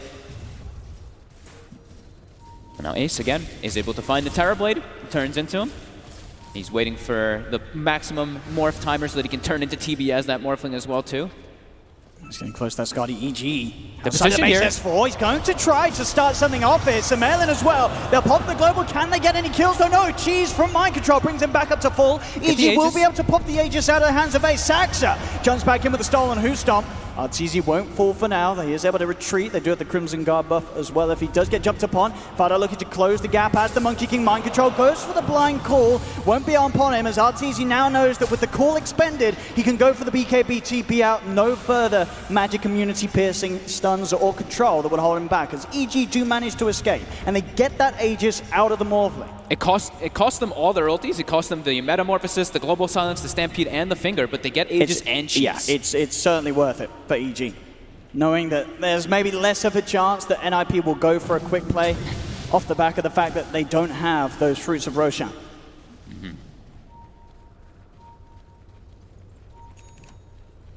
Still 20-9 on the kills. BKB finished for Ace. Yeah. As EG, they are going to be found out here, or at least Mind Control will jump. They have got the backup though, EG. Sumail goes in straight away, looks for the combo onto the Rubik, but it's not quite enough damage. Fada's here. Tag teams in, they have the stun, locking down Sumail. Sumail cannot run. As the boundless strike from Fada brings him down low, Ace picks up yet another kill on his Morphling. Just such high mobility from this level 15, well, level 18 Monkey King, but the level 15 having that Tree Dance cast range, he can always show up to these fights because they've done a great job of defending. Look, this tier 1 top tower, it's like full life. So especially when they're contesting for those bounties, they can set up, and now they've got time to put pressure on. They know that those ultis, or some of those ultis are still on cooldown. And with that BKB, like you mentioned on Ace freshly picked up, he deviated from the Scotty after he got burst down with the Aegis. He knows he needs to have that magic immunity. And at the moment, they know they've certainly got the damage. And he can certainly rely on his team's backup to keep him safe and allowed to go for these pushes, Aegis or not. He doesn't have to rely on that second life to stand his ground and push on. BKB is enough. Saxa still has this stolen Hoof Stomp too on Rubik, and even better Centaur kind of in a way because the animation is just so much quicker. Fortification comes out from EG. They have the full lineup back on the game. They have 20 seconds until meta's available. Global is back up too, so they've got everything available on EG soon. And this close. Rax, it's dying. Just cancelling S4's blink. And indeed, Ace is trying to hold his ground. They'll toss back the sensor, but the racks are gone. NiP taking these racks, bottom lane. Arteezy finds at least something of a trade with the illusions pushing down and taking the tier 2. Still yet to really see Arteezy step into the fight, but with the BKB Manto, once he has the Skadi, he can be a powerful force in these team fights. Yeah. Just has to be careful he doesn't get jumped on, in particular by my control. That Blade Mail still always going to be that option. The scan comes out EG. They know where NiP is positioned. The illusion also. I mean, surely Arteezy wants to get himself right out of it. Do they really want to try and take a fight, EG? That is the question. Arteezy. He's got to be a little careful if any sort of jump is made. Mind control eyeing it up. The illusion upon him will stop any sort of potential blink. It's S4. He's trying to get away. He cuts the tree of Fada, but there's a lot of backup here as S4 tried to have a bit of a poke at the backlines, but it cost him his life. And now Saksa steals the Stampede too. So very costly there. They find PPD on the back in the trying to retreat away, but he gets picked off. But they lose their Centaur. Much more costly for them. And NiP with now a 14K gold lead, 15K experience lead, and now up to an 82% win rate. It's looking more and more grim here for EG in this game 1. Yeah. As the only real true force is going to be Arteezy. It's going to be him versus the world, though. Can he do it as this Terrorblade versus it's going a to be so hard. versus an Axe? With the way that NiP are playing, just one slip up in the fight from Arteezy, and he is going to be in a whole world of trouble. We'll see it again. Yeah. S4, he sees the temptation. He knows where the Monkey King is, goes to chop his tree, but Fada's got friends. Backup is there, and again, S4 just, unfortunately for himself, in a position where nothing of much is going to be achieved for the team. Yeah. See, Peter's a bit sad for himself, but happy overall for the team. They're scouting out Arteezy TPing in. So they want to try and make this jump. There's a lot of backup from EG. EG setting up here. They're kind of hoping that the bait's going to be there. Yeah, my control had already TP top. Yep. Do NiP really want to reveal themselves? That's the question. Yes. Coming close to the creeps. When EG have the numbers advantage, NiP do still need to be a little careful. For sure. You see Saksa has switched the item build too. He's going for the Spirit Vessel, but he's having so much farm and having such a great game on the Rubik. 5-0-16 on Saksa, always getting the right steals at the right time. And since he's been getting Stampede a lot of these times, if he gets an Aghanims in this game, plus that Crimson Guard, the damage mitigation is going to be ridiculous on their side.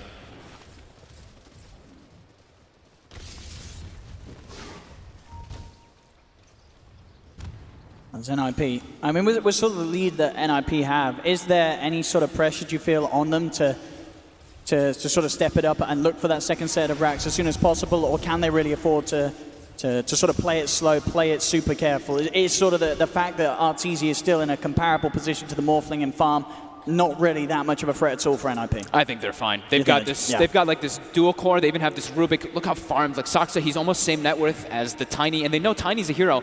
He falls off. We've seen him at this tournament time and time again. Sure, he can have his explosive starts, but your farm just starts to slow down significantly. So NiP, it's just about map control. And straight away. Let's see a chance down bottom. They grab in. They get crit. Jump forward from Mind Control as he looks for the hold on to Fly. Samael's going to go in onto the backlines. Looks for the combo onto Fada. But at this point, it's just not enough damage at all. Boundless Strike goes down upon him, but they don't have detection to chase him for more. So he'll be able to get himself to safety, Samael. Only losing crit for now. Oh, they may make it Fly as well. As Saksa jumps forward. Quick Fade Bolt. And a second support is brought down. And now Saksa is above that net worth of the Tiny. So pretty much Aghanim's going to be finished on him. Boy. This is great, absolutely crazy we've from NiP. We've seen what he can do. We've seen the Skadi picked up on Morph. Skadi picked up also on the Monkey King. They're getting such a significant amount of items. And look at this, the mobility we were talking about on that Monkey King. They've spotted Arteezy. He's got no TP. He's on his own. Fada knows he's got to lead in onto this one. Arteezy jumped upon. They've got the call as well. Arteezy's anyway can get on. He cannot. The damage rips him apart. As Ace, he's even having a poke at them in the mid lane. Chasing down S4 with the BKB and punching into him with that Skadi. As Arteezy's got buyback, but it really is, as you say, at this point, Arteezy is the only member of EG really in this game. Everybody else is totally out of it. As NiP, from the lanes to the mid game, have just run full control on it all. As EG just have never been able to play their game this matches. Oh, look at this creep. He's going for it. I mean, no, NiP know that he has it. It's going to take him a while. They're helping him out. Okay, give him a bit of a hand. There we go. There you go, look at that, Creep. You did that all on your own. Just continuing this map control, though. They've got the mid lane pushing in constantly. They've got top lane array pushing in, too. Oh, Aghanim's on Rubik. Yeah, he's got... We've seen what he can do, too. He keeps getting Stampede. He gets Stampede. We saw him get Sunder. Oh. Yeah. He's got so many different spells that he can get in this game. I want to see some Aghanim's finger action from Saxa. That would be the beautiful one. Just the frequency of spells that he can be stealing, too. It can always give you the options to get that Sunder, which can be absolutely game-changing. He's literally had a perfect game, Saxa. 6-0-17 on the Rubik this match.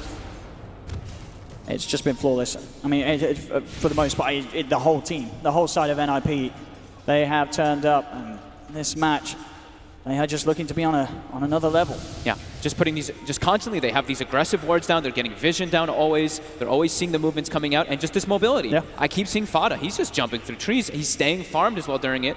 He's only got like 195 CS, which, if you compare it to the the other two hyper carries, it's 377 on RTZ, 284 on the Morphling. But he's doing a great job of just giving scouting information constantly. They're going for the smoke play. RTZ still yet to invest that 5.6k. He does not have the Skadi. They're hoping that they can catch NiP out one by one. Saxa. They do find the jump onto Saxa, and they will be able to find him. It's sure it's a Rubik, but it's a pretty fat He's Rubik. got no buyback either. As I said, he was 6-0-17. That's a good chunk of gold going the way of Samael.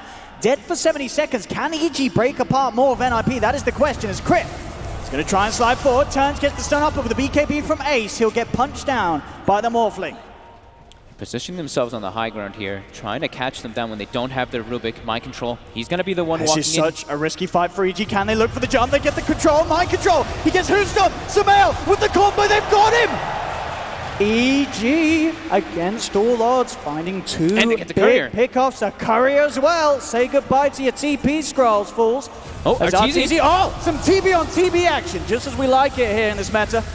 As Ace will be quick to run away. Fada. This high ground vision. It's 2 dead at the moment on NiP.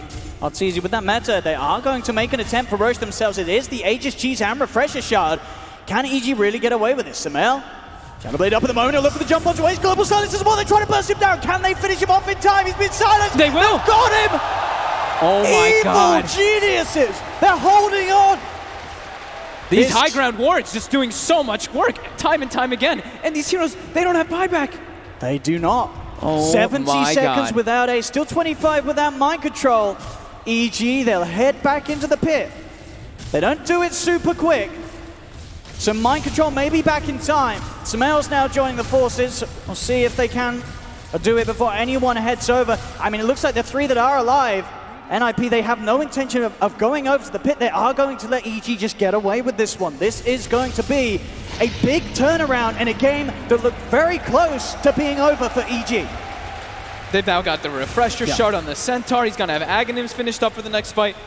The tides have definitely started to turn here, Owen. And this is why in sort of games between teams of this caliber, just, despite sort of how far behind a team may be, I mean, we saw at a point where it was only really RTZ that was level and ahead of any of the farm of the majority of NiP's lineup. But still, teams like Evil Geniuses are aware of these opportunities to make these plays from behind. They see an option to get out onto the map, catching NiP when there's sort of that little bit of a lapse in concentration. They sort of split up, maybe feel a little too comfortable in that area, and EG see a chance to punish it, and they find this little bit of an opening that keeps this game going. It reminds me of something that literally that BSJ was asking us for earlier, right? It's like, how do you make the decision to just go on these people when they have BKB? It's just all about not hesitating. They didn't hesitate there. They get the axe before he gets the BKB off. Because mind control, he had just purchased it. He had a gem as well. They kill him, they take the gem, and they get a significant swing their way. Still very much the advantage for NiP. But as we say, you cannot count EG out of this match. Another play like that, and this game could be brought straight back to even, and they have the tools to do so. With that Aegis Cheese and Refresher Shard, EG have those buffs. Yep, and RTZ give it their all. RTZ claims the top net worth now in the Look game at him. too, right? He just finished the Scotty. He's got a butterfly. Yep, his top net worth. This is why when RTZ is on his Terrorblade, the game really is not over until the Ancient falls. He has that sort of farming potential, the ability for him to sort of say to his teammates, look guys, it doesn't matter if you're losing every lane, losing elsewhere, just don't lose too fast. And they didn't. They kept the game going. It's 41 minutes in. He has his butterfly. And this Terrorblade is absolutely huge. And EG, as we've seen, they've got the jump. They've got the lockdown. If they can get in before those BKBs are off, EG can still take fights from behind. And they've got this smoke now available too. They've crunched this lead down to only 7K for NiP. And not only do they have this massive Terrorblade, but like we said, they've got the Aghanims and the Refresher Shard on the Centaur. So this damage mitigation, this also the way to disengage from the Monkey King ulti could be massive for the upcoming fights for them. Can they find anyone? NiP, understandably, they respect the fact that EG were able to kick back as they did. They're all in the base. They know that EG is entirely off the map for the time being. They make sure not to allow anyone to step too far away from the high ground. No one's going to get caught out for now on NiP. RTZ gets himself a DD. They were trying to save it inside of a bottle, but RTZ doesn't really have any slots to just have it a bottle in his inventory right now. They can just try and go for a push themselves with the Aegis. Sparta keeping eyes on any potential invasion of the mid lane from EG. Got 2 minutes left on that Aegis. They see the for the move over. Farda does notice that Fly was a little further behind the rest of the stack, but Fly now able to catch up with the rest of his team. It's EG. With this DD, they want to threaten it. It's actually going to be running out pretty much right now, but... There we go, Mind Control. Go straight away with the call. Have they got the damage to bring him down once? They bring him over. S4 comes in with the Stampede straight away from Mind Control. RTZ tries for the Sunder. It doesn't do too much, but Mind Control may still fall. RTZ Manta pops it, turns towards Ace, but Ace has got more health than RTZ. RTZ holds the ground, though. He's down too. Oh, the Aghanim finger from Saxa. Bursting down the once. Now, can they go for a second attempt on his life? Mind Control jumps forward. S4 trying to offer the backup to keep RTZ alive, but he's chain stunned up. RTZ will fall. S4, he cannot run away from this, as NiP will quickly be the ones to show who's still in charge in this game one. Saxa still had buyback there. They committed a lot to be able to try to bring down this Rubik, but he buys back in, gets a great steal. I mean, the finger was kind of overkill anyway, but they're able to isolate RTZ. RTZ gets in a bit too deep there, trying to commit forward for those kills. Now it's time to strike back. They say we can poker this. Maybe, RTZ, they did just see that man pick up a Skadi and a Butterfly. They may play under the idea that potentially he hasn't got money for buyback. He does have money for buyback. EG can look to strike back, but it will be coming back into the game without the metamorphosis. But they know there's no meta. They know double Stampede was used. They know the global was used. So they're trying to take advantage of that, getting this smoke here, trying to get a catch, getting even more numbers advantage. They still have the cheese actually on Sumail, but let's see what they can have. There's NiP ready to look to take a second set of racks. Saxa has to stay very far positioned in the back lines here. Does not have buyback on this Rubik. Ace, he can be much more aggressive, so can Peter with the buyback available. They really don't want to buy back on RTZ. It won't do a whole lot for them, as he doesn't have the meta, and he needs every penny at this stage. As they'll let this one go. NiP taking another set of racks, at least the melee racks. Looks like they'll be able to push them away potentially from the range racks. We'll see once again from this replay. RTZ trying to go for a good start. The Sunder used in a way that it doesn't really do too much for him, and that's why for sort of the rest of the fight, he just doesn't have it at these other points where he's low. Sure, he has the second life from the Aegis, but he needs more than that at this position of the game. The global was cool too, because it was like Saxa had stolen Stampede, so he was inside of his own Cyclone. He could have popped the Stampede when he dropped down, but he gets globaled. But the control, these buybacks coming into play from NiP, and just having EG just put in such a deep situation. There we go, drinking on the job. Saxa, I mean, deserves a cheer for his Rubik play this game. 7-2 and 19 still. Yep. On the KDA for Saxa. Such a scary game though. The thing is, NiP, they did get a base ward down in that push too. And EG did not actually deward that one. That gives a lot of information on the map. EG, they are pushed outside here. EG are coming straight back out onto the map. It's just all about these picks on the heroes that don't have buyback, so you can get that number advantage. Can they find the Rubik? Can they find that monkey? Can they? We now have Mind Control. He now has his buyback available from PPD picking up those bounty runes. EG now has a ward of their own, catching some vision here too. They're also trying to, again, claim that high ground, as we saw them come back with before. Get the tower. DD rune there, ready for the taking as well. Sumail, he's going to keep it safe for RTZ, as it looks to be. Get it on the Terrorblade. This time they've got the bottle to hold onto it. He can save it. That's how he doesn't have any That agents, can be so. absolutely huge. We Yeah. saw sort of, as long as he doesn't really get jumped by mind control and the pure damage comes into play, he can stay alive long enough to sort of outlive the stuns and get the Sunder off. EG, Sumail on the front, looking for a grab with the Shadow Blade. Doesn't find an opportunity. Can definitely be super scary, though, if he pops the DD and gets called with a Blade Mail. Yes. You see him, he's queues up the Satanic. He wants to be able to go for that item so he can actually try to tank through it. See if he's able to get the Satanic off beforehand. I mean, yeah, if he gets the Satanic off, once he has it, and with that DD rune, he's got a good chance of killing off mind control. Yeah, I mean, Crit still has a Yule Scepter, too, so they do have the ways to protect him, but still can be very scary as a Terrorblade in these situations. Yeah. As, again, another smoke coming out from NiP. Trying to get out onto this high ground, de-ward these wards. PPD gets the ward up. It's just a sentry, though. Puts a secondary one. Ward battle. NiP wins it. EG has to back away here as they don't have much more, but here they get caught. Onto forward, the global silence is going to be popped. EG choose the opportunity to fight here. They jump forward straight away. Sumail looking to burst down the Rubik.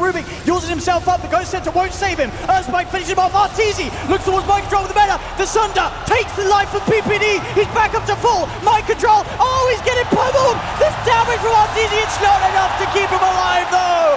As Ace will clean up Arteezy. 2 buybacks coming out from NiP. They have managed to sort of cut even in the fight. It was a 3-for-3. EG themselves do have all buybacks ready to go, but again, it's these timings. NiP, with these straight away heads-up buybacks into the game, they can go for this push. No global, no metamorphosis. Ace has the full butterfly being delivered on the courier too.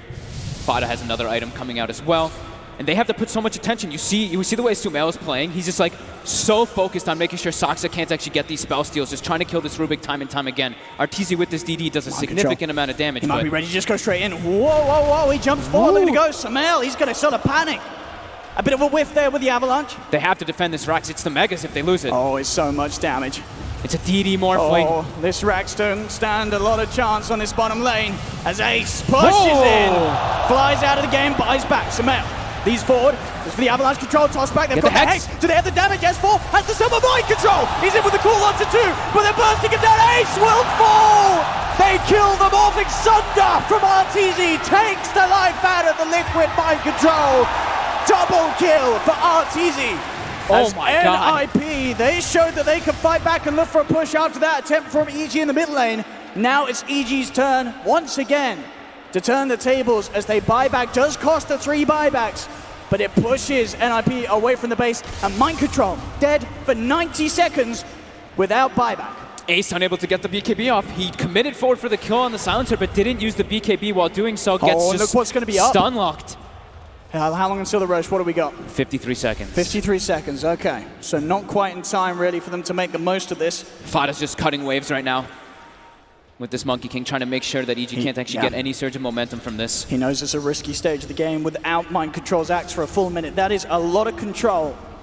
They don't want to have to use the buyback on the Morphling either. They want to try to get a significant timing where they have more heroes than EG and more buybacks available. EG's just hoping and praying this Roche comes up. As we see, 27 seconds, so there'll still be sort of the 24 seconds where mind control is dead and Roshan is up. Oh!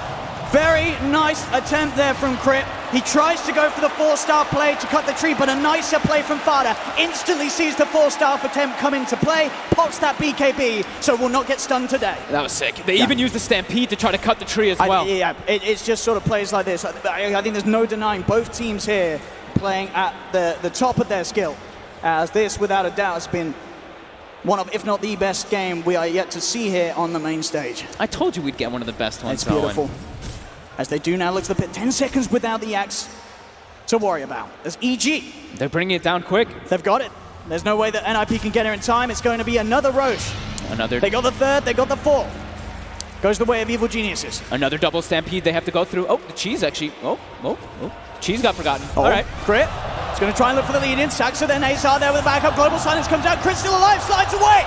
He's fine. Tag team. PPD. Sumail, he's in. PPD's got the glimmer. They don't have the detection. PPD will be fine. Is that Cheese? The Cheese is it's sitting there. So many times we've seen teams forget the Cheese. It's not going to be. I mean, it's just going to stay sitting there. I feel like the 3rd game in professional Dota 2 I've seen in a month that Cheese just gets forgotten. Flight, is he going to check it? No. Get the cheese.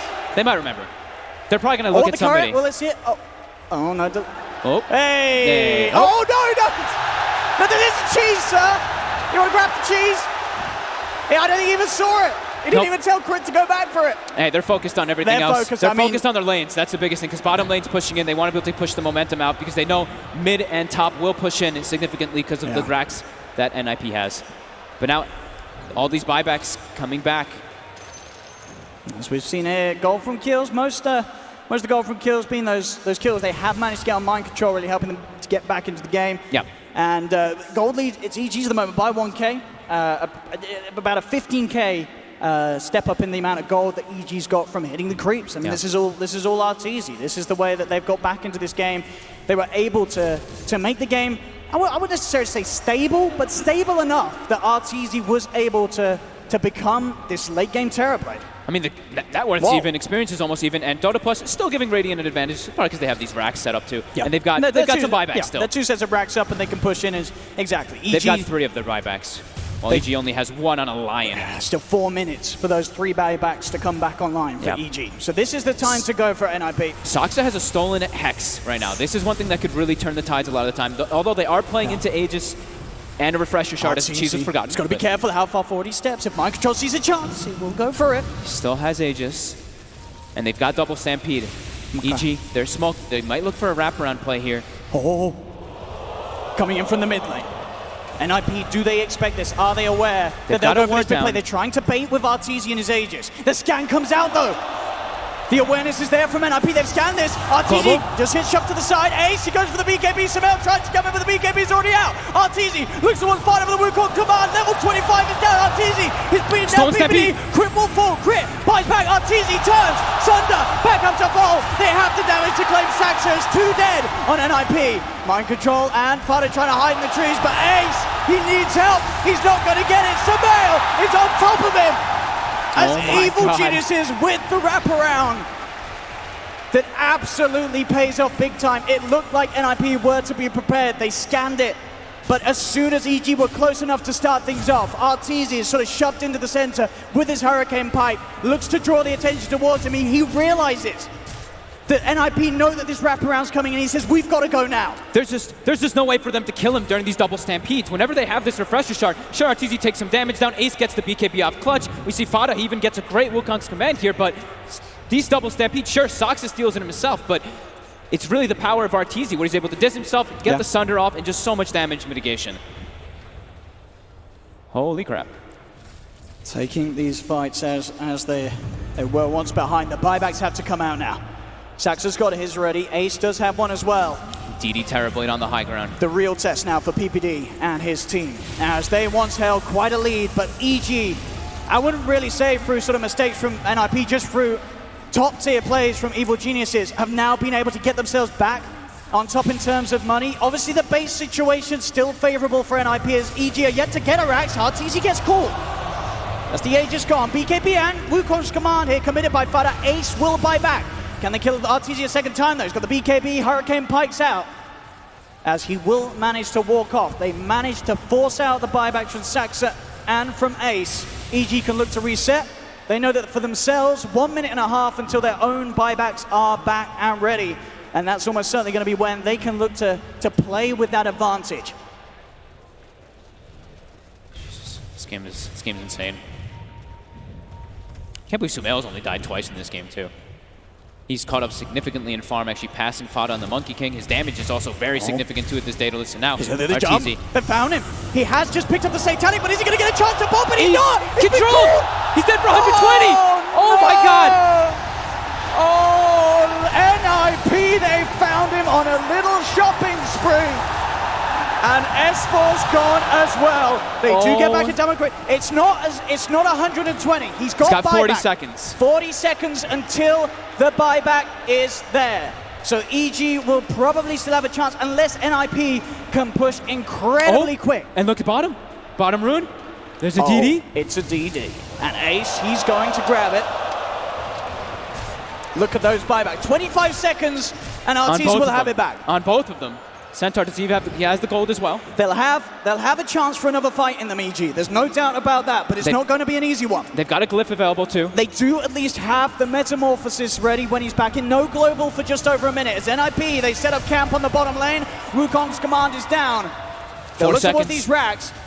They've got the buybacks ready right now if they want to commit back in, and they do. Sumail's got the setup. Buyback comes out from S4. RTZ's still holding off to his buyback. They get the Hex. Can they fit the full-on lockdown at Sumail? He's on top of an Ace. Gets the BKB off. RTZ buybacks as well as S4 looks towards Saxa. Ace, BKBs, slides away in mind control. Goes for the goal, but the BKBs are already out from RTZ.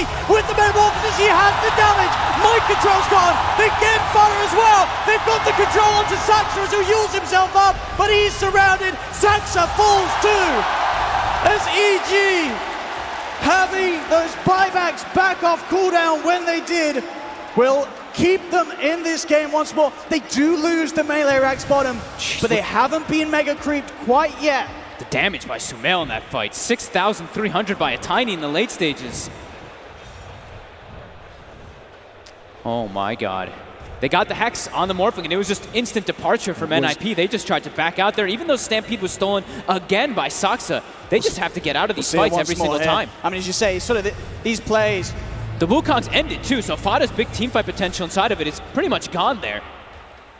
You know, Mind Control tried to sort of make the play to turn things around, but at this point, RTZ wants the BKB out. He can really sort of stand and hit into this Axe without too much worry of killing himself off. As they're pushing back in. They still have a tier 2 up top. Mind Control trying to save his buyback. He's got 25 seconds till he's back up here. There he is. Oh, it's easy. Fada commits forward. The Wukongs. The global. Wukong does come out after the BKB and Wukongs from Fada. Allows them to disengage. But the middle ranks is gone. EG able to get themselves on the board in terms of structures. Looking at the timings, we are going to see when Roshan spawns back up in 10 seconds. We'll see the timer. That cheese, by the way, is still sitting there. So anyone who looks for a Roche will find it. EG might check as it's coming close to timing. Oh, there it is. Hey! Yay! Hey, look at that. There we go. A dairy delight for RTZ as Flight rewards him with a good slice of Wensleydale. As, yeah, they got free cheese on the Terrorblade now. Free cheese, yeah. And they'll get another cheese out if they head back to the pit soon. We are seeing on the timer. It's a short respawn. 30 seconds, and Roshan's going to be there once more. The 5th Roshan so far this game is, ladies and gentlemen, we're getting close to hitting the 1 hour mark in this absolute spectacle of a game as well. And game 1 out of this best of 3 too. So much more to come. It's seeming pretty difficult for NiP to get the kill on this Terrorblade if he's not alone. We see when RTZ's alone, sure, they can control him down, but the Stampede comes out, he seems to always be able to get the Sunders off, and now he's got 2. He's going to have a refresher, so double BKB, double Sunders, always going to be able to have that meta available too inside the team fights.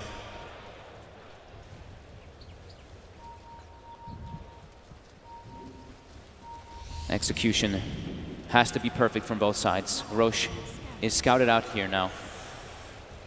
It's up, but who wants to try and take it? Ace into the pit. Up sentry down on both sides. Starting to set up. Sumail goes for the D-ward. They know the Tiny's around, and they know that with that, EG are very likely to be behind him. Who's going to make the jump first? They'll lay off Roche for a little bit. NiP hiding outside of the pit. Neither side really wanting to be the ones to start things off around this awkward area of the map. NiP doesn't have any buybacks available.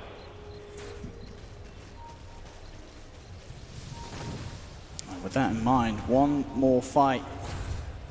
If EG can take it, they can absolutely charge down the lane and look to end this game, especially just having that refresher, sort of having that ability to take a fight with one meta and then being able to push for an objective afterwards. And they're about to have a second refresher too. S4, he's farming it down bottom. He's very close to having it. That double Stampede that they were relying on with the refresher shard, he can have it on his own just from itemization very soon. As Ace, we'll see the opportunity to go into the pit now. Yep, he's turned into that Terrorblade. It's a refresher on there S4, as you say. That double Stampede ready to go. A lot of duration of the fight where damage just cannot be done effectively to Evil Genius's lineup. It's Roshan down to under half. Samael. He's They going can to be start things off straight away. Fighter gets the Wukong Samana. They're around the pit. Looks towards Arteezy. Samael and Arteezy with the BKB. Samael with the stampede. He's gonna live again? From S4 gets outside of the pit.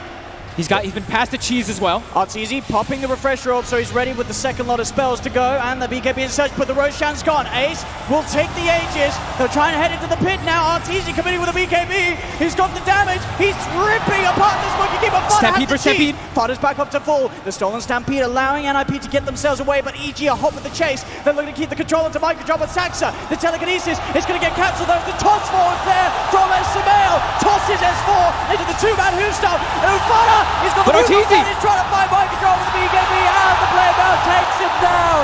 Arteezy will force Samael and Crit. They're not done. They're trying their best to look towards Ace, but Samael is falling low. He's run out of energy. Samael will fall. Oh my God, That's Fada. the buybacks. Fada with the positioning in the tree lines there, having the refresher shard for the Monkey King, sets up a perfect Wukong command. Oh, Mind man. control with the I mean, call on Arteezy too.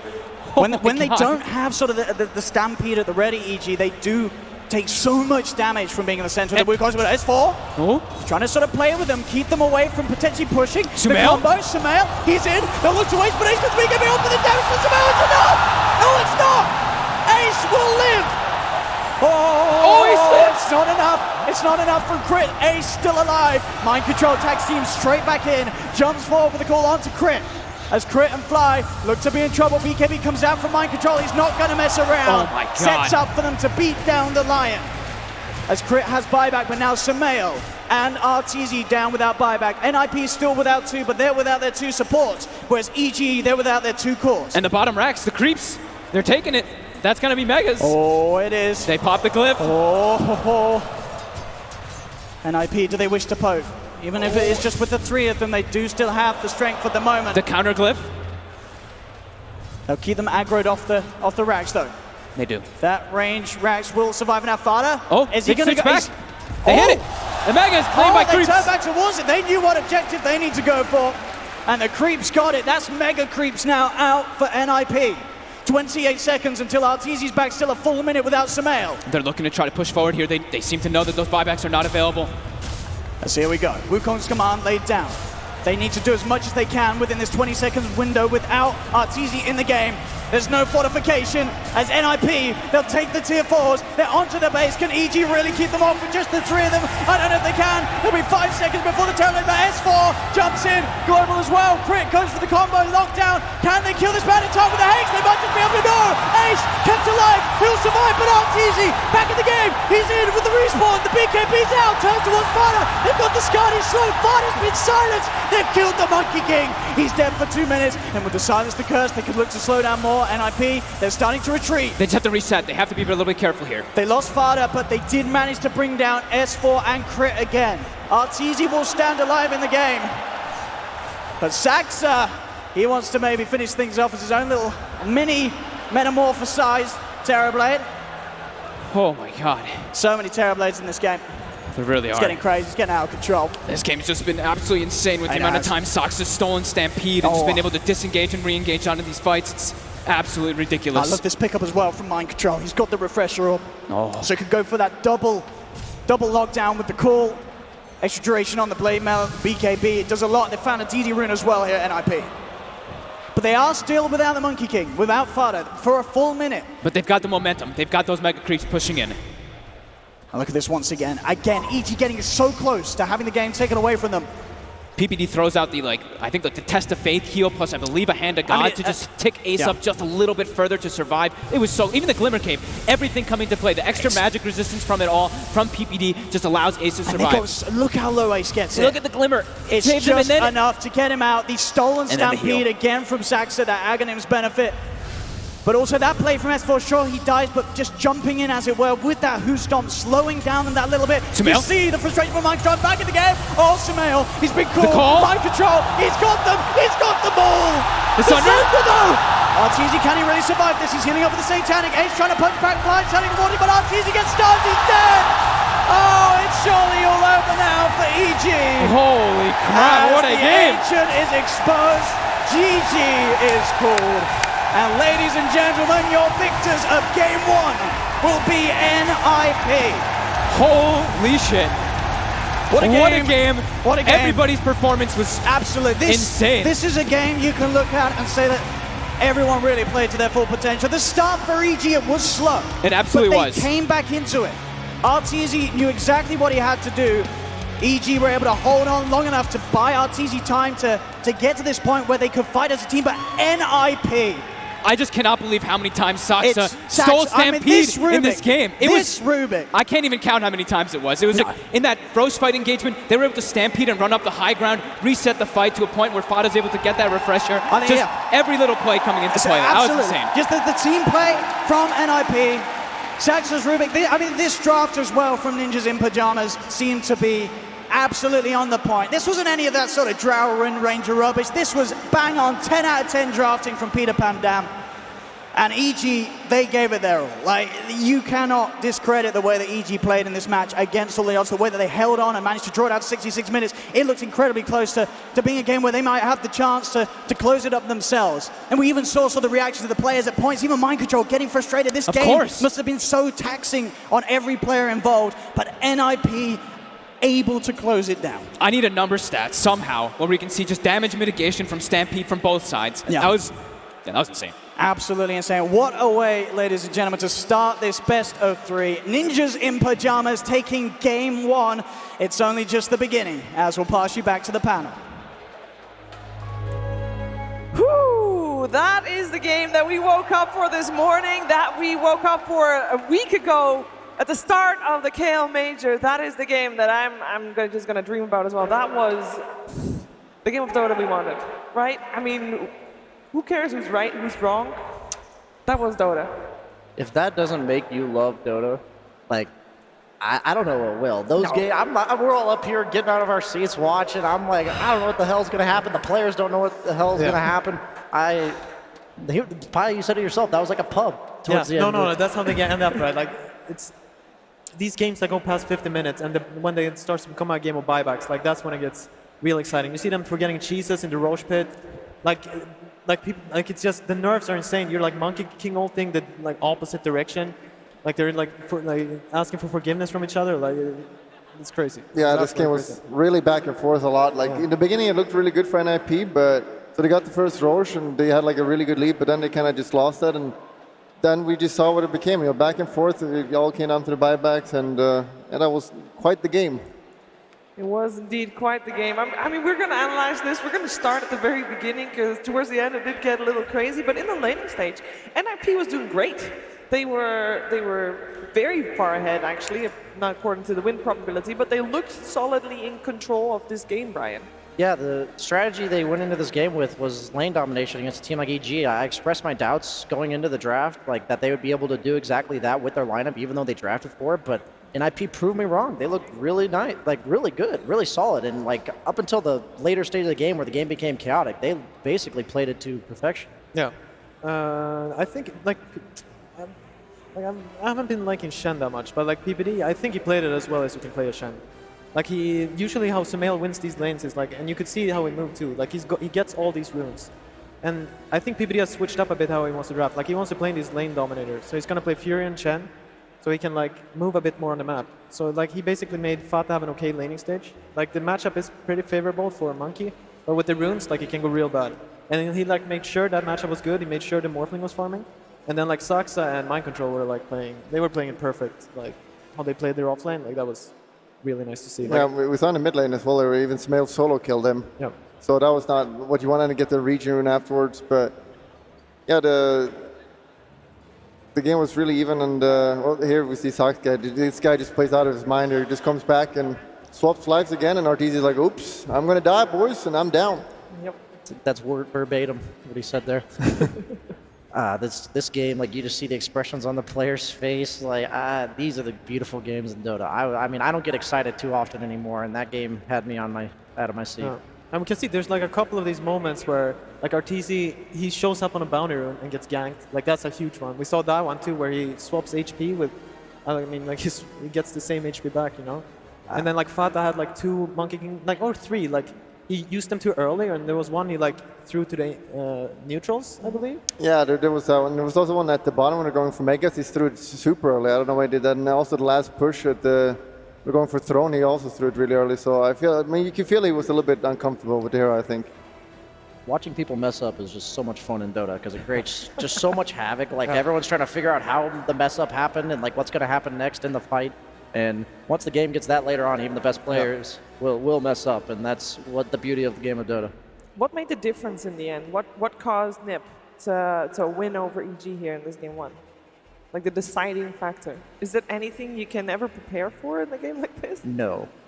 I mean, I think the Arteezy pickoff was like really, really huge. Like that was extremely huge. And then, like, I don't know, EG, no, there was one moment too where they had a ward on the high ground and PPD just runs in, stands in front of the team and D-wards like in front of EG, like and no one wants to go on him, right? And then like, all right, we're not killing him. So then they back off and then like they get a real bad fight there. It was also one of those moments. Like EG didn't, like these later moments, they didn't dare to stand their ground and that kind of cost them. There's like too many moments that counted to like know exactly what, like when you review this replay, like there's definitely things you can talk about, but overall I feel like both teams like brought their A game and I'm so ready for game 2. Yeah. No, because I was going to say, like, if NiP lost this, like, you can't really talk about your draft, I believe, on NiP. Like, you just have to go, like, it's not something you can practice. You can't say, okay, you know what, this, at minute 2, this hero outplayed the other. I'm pretty sure they were up, like, 22k and 1 or 2 Raxes. So, and if they would lose to this Terrorblade, like, I don't know, you can't ban every hero. Like, you would just have to play again and, like, hope you do it slightly better. But they did close it out, so. They did. Took quite some effort there. EG fighting till the bitter end. Great fight they put up as well. What do you reckon, Bulldog? Yeah, I mean, I was wrong. I thought EG was going to win. They could have won easily that game, honestly. Like, it looked really close, but next game coming up, there's not much you can change, honestly. Like, both of the teams feel probably pretty confident. Sure, EG lost, but like, you can't be too harsh on yourself after that game. No. I mean, the thing EG have to think about is just the laning stage can't go that bad. Like, it was a little... So maybe they want to avoid giving away this axe if they don't want to deal with it better. That's the only thing I can think about. Like, because you could still see in the end, the Terrorblade just too much. You can tell PPD was like kind of daring them to pick the Lion or Shaman, like because he picked the Chin. He knew it was coming. Like that's the kind of stuff that makes him a top tier drafter. He knows that if they choose to pick the hero that's good against Morphling, they're going to struggle in the laning phase. And I mean, I'm worn out just watching the game. I can't imagine like these players got to reset, come back. Games like that, and you see reactions like that on the screen. That's good. Those are the type of games where you can tell that they gave it their all.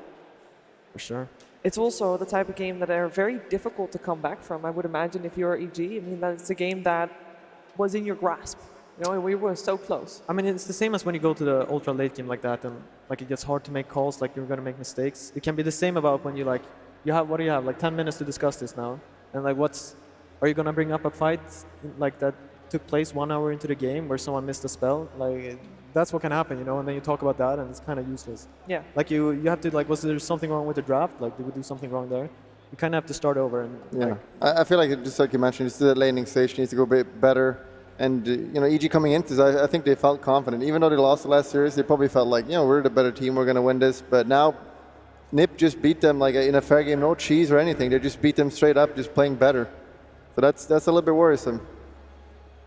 Definitely a little bit worrisome for Evil Geniuses, but they do have a break, so they can talk about these things. And this is also where a coach comes into play a lot. The coach has been able to watch from the sidelines. Bulba will have some words about how that played out. That's Bulba. Don't underestimate Bulba. And knowing Bulba, they'll come right back with the same draft. I think they just have to consider these like Chen type picks. Like just make sure you're ready for. I think that was the pick that like sealed the deal for the laning stage. And I think that like that's the only focus, as Bulldog said, like they need to have coming into the second game. We're going to find out how the teams will progress in this series. As we'll have a short breather, we'll be right back with the second game in the series.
How are we going to top that first game of this series, you guys? That is going to be near impossible.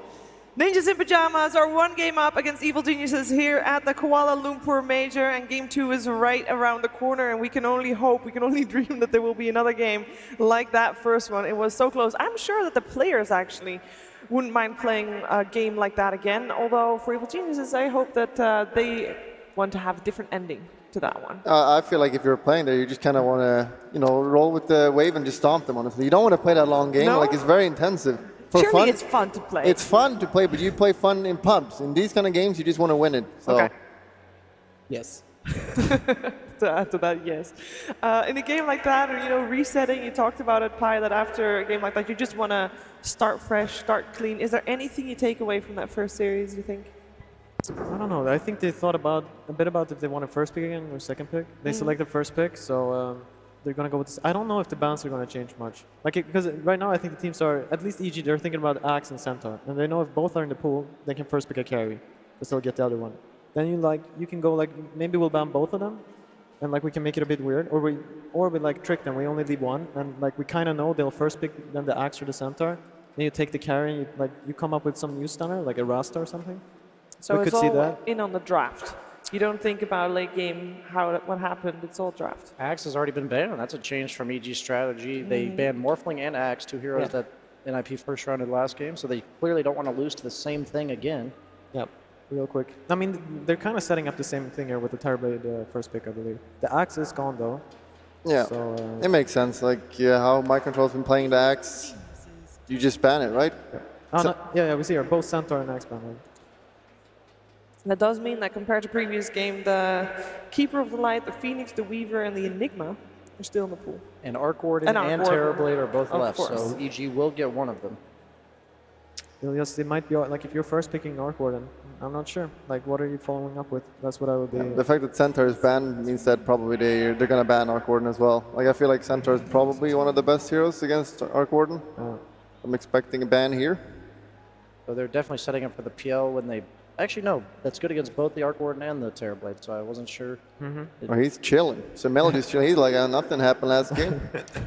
He must be smoking something outside. Oh, he took that refresh and restart to heart. And he's relaxed and ready to go. You got to be able to separate that, I would imagine. You got to be able to let go of your results in the past and just go again. Sure. Okay. Now it's interesting to see if they're going to... You really go Terrorblade again? Yes, you do. All right. But they're fast, right? There's going to be... Okay, there we go. Oh. I was thinking about this because they were one game up, and I felt are they actually going to go for draw now? Sure, they lost against VP, but they clearly played it a lot, so they're confident still with it. But I mean, I don't think they would do this if they lost the last game, but since they won, maybe they'll try it out. Yeah. No, because I thought Enigma was going to be a high priority hero. But yeah, it's not very good against all these heroes that have been picked so far. And it kind of got even worse right now. I like the Bane as kind of like a deny pick also. Usually teams like to pick Bane as a good support for Drow. Yeah, this is also goes back to their last game where like they weren't strong enough in lane. So they just want to pick something that they know can at least puts pressure in lane somewhere, wherever he goes. I'm not sure what they're going to pick with this Drow. Like, Drow in itself doesn't really counter terribly. They kind of need something down there to put pressure on him, chase him around. And Terrorblade is pretty good because he's got such a high base armor as well. Yeah. Yeah, you need something with Drow. Like the two most common is like Weaver and Mirana. Yeah, Weaver. I think both teams might want to pick up Weaver. And like EG have to be a little bit careful, but they have TV, so like that's kind of all you need for team fights. I think Weaver and Necro are like the two heroes that come to mind for me third pick for NiP. So that's something they may look to ban on EG. There's two strong laners that benefit from the Drow aura. And instead they take Brew, like I said. Yep. That's why you're here. That's why you're here on this panel. I would imagine that Phoenix is going to be played by Saxa, right? I think so, but we also saw like Pasha went offlane Phoenix versus Terrorblade, which they said was a misclick, but I don't know, like it's still pretty good. Because so far, most of the times that Ninjas in Pajamas pick Drow, they also have a Wind Ranger for Saxa. It's true, it's true. I'm kind of glad they stopped doing that. Yeah, I think all the NiP fans are glad about that.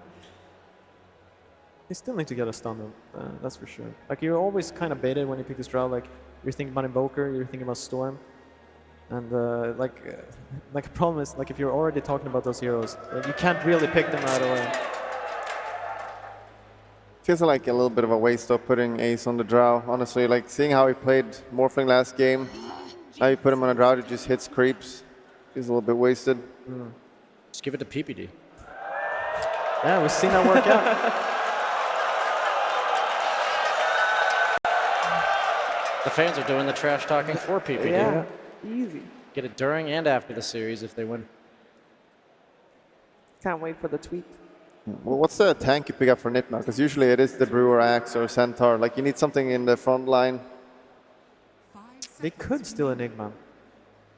They have one cancel with Bane on Black Hole, but it's not that good. I think it's quite good, honestly. Like it's a strong laner too. Kind of benefits from the Drow aura. I don't know, like maybe if an Enigma Phoenix would be too weak, but no, I kind of like it. I think something like that is what they should pick up. I also like the offlaners that are up in your face, like pushing the lane, like the Necros too. Like I just think that concept is good against EG especially. For me, then I wouldn't like Necro very much. Like when the game goes a bit later, Terrorblade just eats him. Like there's already a Bane, saves the Reaper, just grips you for 5 seconds. This is true. They ban Enigma Like themselves. it can still work, obviously. But okay. Shaker. Haven't seen him in a few games. Would that be a core then? Probably. Yeah, right. Most likely. No, the Shaker has surprised me this tournament. Like, it always does better in lane. Thank you. I want to see a mind control Shaker. I'm sure everyone else here wants to see it too. I'm kind of liking NiP's draft here. They had a Mind Control Shaker against Evil Geniuses in Game 3 last time. Yeah. But they were victorious with. No, like NiP's lineup is just way cooler. Like the heroes, like, it doesn't say anything about anything, but like you know, you got this Phoenix, and then you're gonna have a Shaker probably with Axe this game. It's looking quite good, and it's just cool. The other guy, they have a Terrorblade, you know. They got your style points. Yeah, the style points, the flare points. Oh, Tusk. Okay. Coming in hot with the flare points. Bulba thinking this out. Will it work? Will it not? Yeah, I'm not liking it at all, but they're gonna lane it versus the Drow and try to... Wow. Yeah. I think, Instant answer. That's amazing. yeah, I think they kind of stole that pick. I think that's like something like EG wanted to pick up. This could be just support again or core if you want to. Yeah, I'm pretty sure it's support. They're just like, they're doing it simple. They're just gonna... They're getting such nice drafts, actually. It's beautiful. Yeah, they just need to babysit the Drow. All the other babysitters are out of the pool. Tusk has no way to deal with the Treant, so like you just need to keep them out of the Drow's face. Tusk offers all that kill threat with the snowball, especially when you get level 2 with the shards. So having this hero that's like whittling you down during level 1 and making it so you're always like half health makes it impossible for you to want to go on the drow. Yep. The only thing they could kind of do is they go aggro, right, with the Bane, Tuskar, and Terrorblade.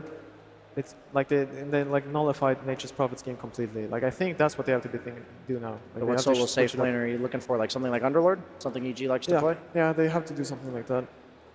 The thing is they have to think about the mid here now too, and they're in the same position where. Ooh. Okay. Bat Rider. As for specialty, an old classic. Obviously, this hero destroys certain lanes, and Drow shouldn't be that hard to beat. Especially with a Tusk, like you can just run this lane pretty over easily. Yeah, I'm just thinking level 1, how much the Prophet can do. Like, you can kind of beat them up. Bat has like 700 HP or something though. Yeah, if it's a support Prophet, you can easily just hit them non-stop, and they're going to struggle pretty hard.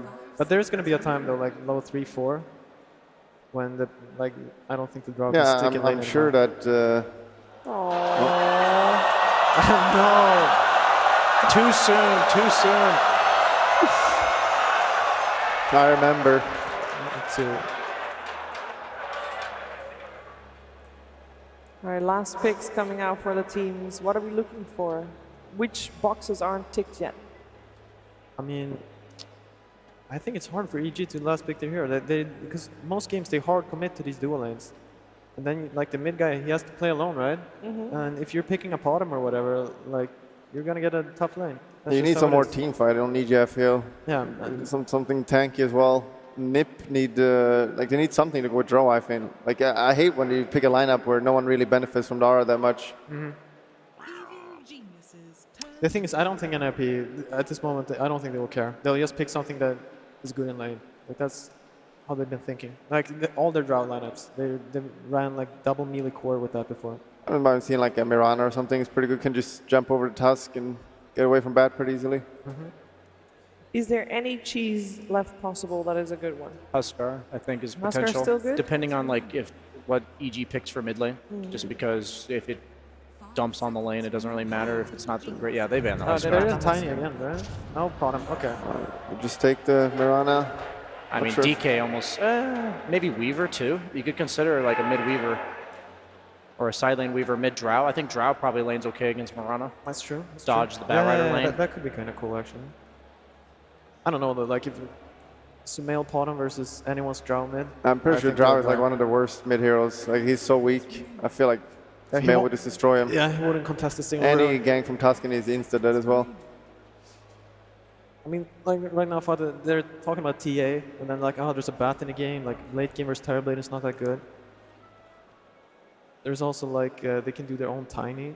I think it's not bad, but at the same time, you don't really want to do that. Like Storm is really good for this game, but the lane can turn out pretty bad. So it's kind of hard. Like, what are you gonna want to go for here? You want to go for the lane, or do you want to go for the game? And you said Dragon Knight too, right? Yeah, it's just not the greatest versus Bat, but like they'd probably swap up the lanes on EG, but I think they'd be okay with that. Any comfort hero at this point for Fada would do, I would imagine. That's why I was thinking the Dragon Knight. He just loves that hero. It's like his stable type of hero. Just pull out the Brood. The Brood. Actually, Oh, This? the Visage. Of course. Of course, why is that of course rolled out? It's a classic Drow hero. One of It the is. oldest Drow heroes that you always paired up with. Now, so now at least they have a hero with the Drow, and Visage is one of the best ones. yep. So- I'm just really worried about the lane.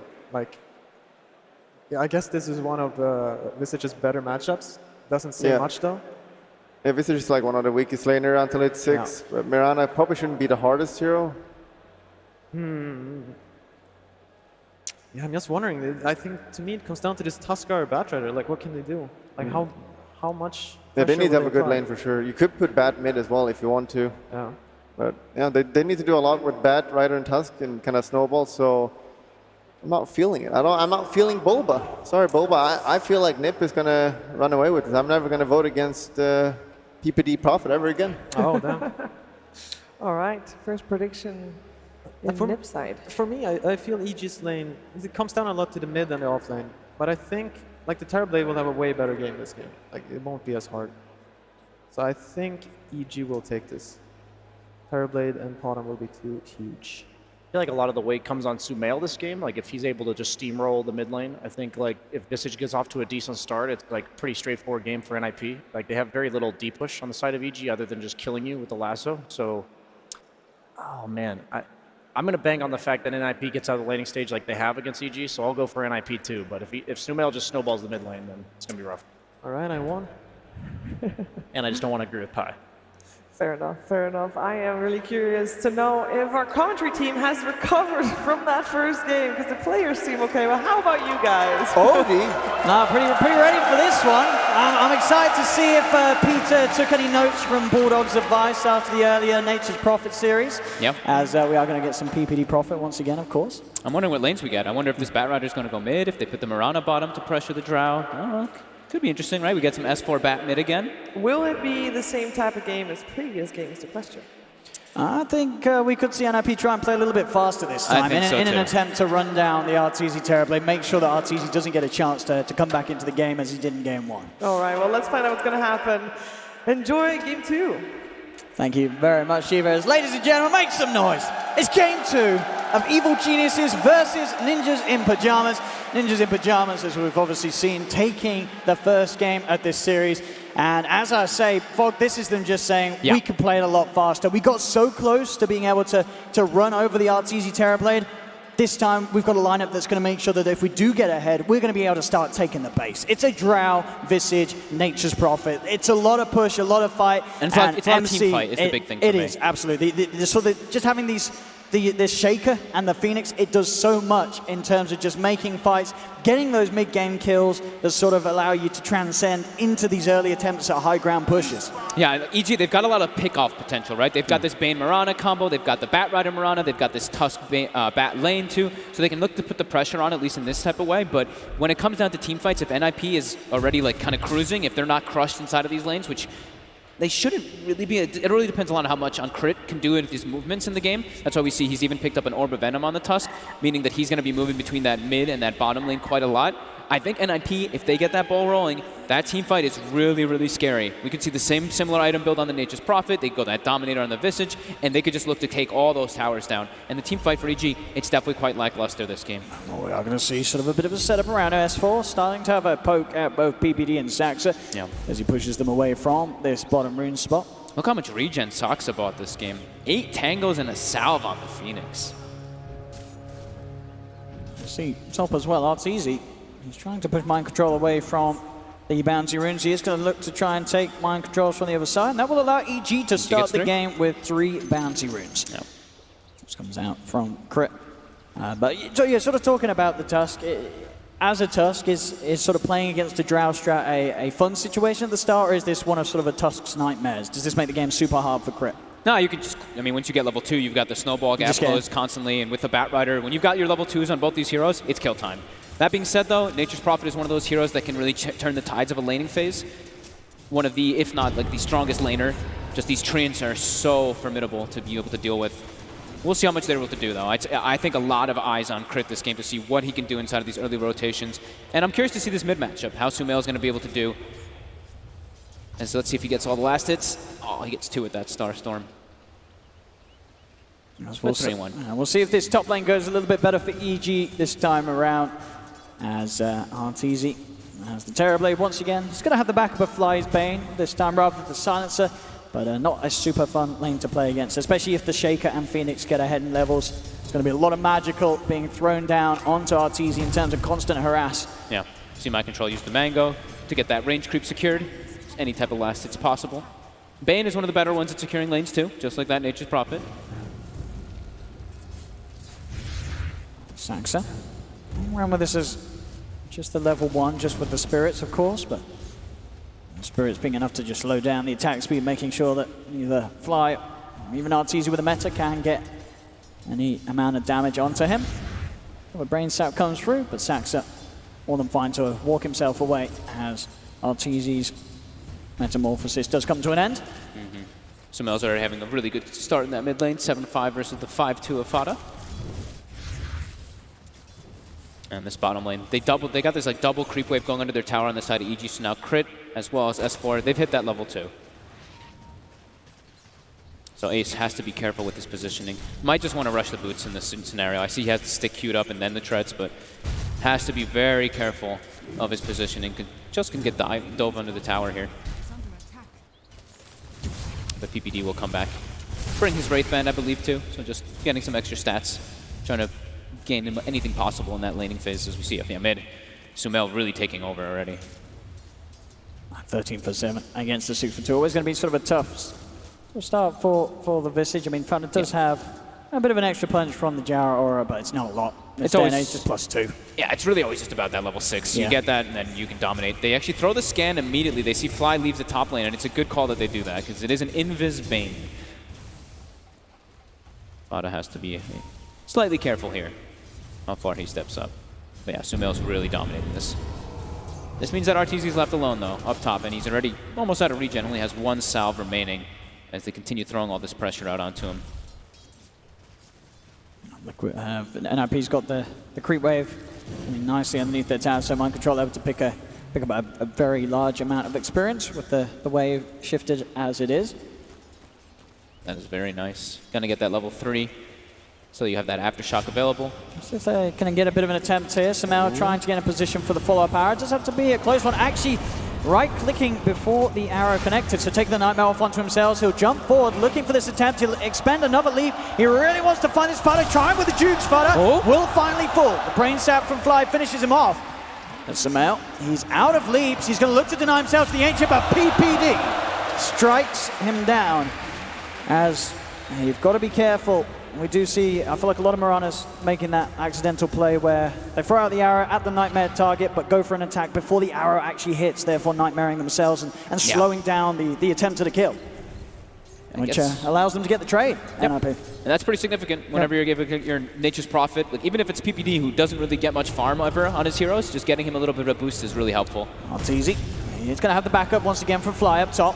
Emma coming down, trying to slow them off, but Mind Control's looking for the chase. He's got boots on Shaker. See if he can close the gap for the Enchant Totem. RTZ is tangoing up. He'll cut his way through the trees. Saxa also slowly getting right-clicked down by Fly, and Fly, his presence will be enough to make sure Mind Control's okay. Well, RTZ. Gotta be a little careful. Mind Control just had the Fisher back up. He's zoning him off the creep wave. Yeah, and block off Fly, track the creep wave around. Yeah. Fly, not any mana left in the tank to really sort of set up by time for RTZ to come across. So Mind Control's going to be able to get away with this. Maybe even turn towards Fly. Fly. The Fire Spirit's on him. Is, as I say, out of mana if Mind Control's able to close the gap. Each time Fly, he's coming a little too close to this, and that's going to cost him his life. Yep. Playing around with fire, quite literally. And that means do they get all 4 bounty runes? Yep, they do. They do. NiP getting some big gold there out of the lanes. They needed to, especially in that mid lane. We see Fada, Sumail just continuing to put the pressure on, just that higher base damage, better animation. Yeah, we're certainly seeing this time round in these first 5 minutes, Sumail in the matchup having that advantage that he expects to have sort of in this player versus players. We've seen from previous sort of 1v1s between these two. And up top, RTZ, it's definitely not nearly as bad for him in terms of farm as Game 1 was. Game 1 was a terrible lane for him to play against. So this one is not easy, but it's a little bit better. We are going to see him get jumped on though now, as he is trapped by the Fisher. He'll look for the walk around, flies there with the Nightmare, holds back Mind Control. RTZ ticking very low to the Fire Spirits, but not low enough to kill him off. And with the backup from Crit, comes in with a rotation, snowball, to bearing down Mind Control. Saxa gets out, but as we're seeing, EG are able to make sure that RTZ can get that bit more farm at the start of this game. Yeah, they're really trying to secure his lane this time. They brought in more regen. He has the early one picked up. Much better than the last time where he has to just completely jungle from the beginning of the game. Mid lane Sumail has hit level 6. Fada almost level 6 too. So when Fada hits 6, then he's just got really good control of this lane. They're trying to punish him. EG. They're bringing 4 heroes in the They know he's about to hit 6. They know that they can close the gap easily with a snowball setup. The knockback as well from the flame break into the arrow from Sumail. And EG just playing the lanes that much better than they did in Game 1. That means RTZ's left alone. Immediate TP by PPD. He does have Sunder, but he can't get it off. The chain stump from Mind Control enough to make sure that RTZ does not allow himself the chance to get back to full. Even if he did, there was a lot of pressure from NiP top. So all about like these quick moves and quick responses. You see EG make this type of move mid, you're like, all right, there's no way that the Tusk can TP anymore because he TP top. Bane, sure he can TP, but it's already too too deep for them to actually be able to respond that well. So quick moves by NiP will knock them back into it a little bit here. As Ace, he's been having some free farm in that bottom now since he's also left alone. He's just gone to the jungle. He's level 6. He got 6 without dying as a Drow Ranger. We don't see that. Especially against the lane he was up against. Toss, Bat, that's not a fun lane to play as the Drow.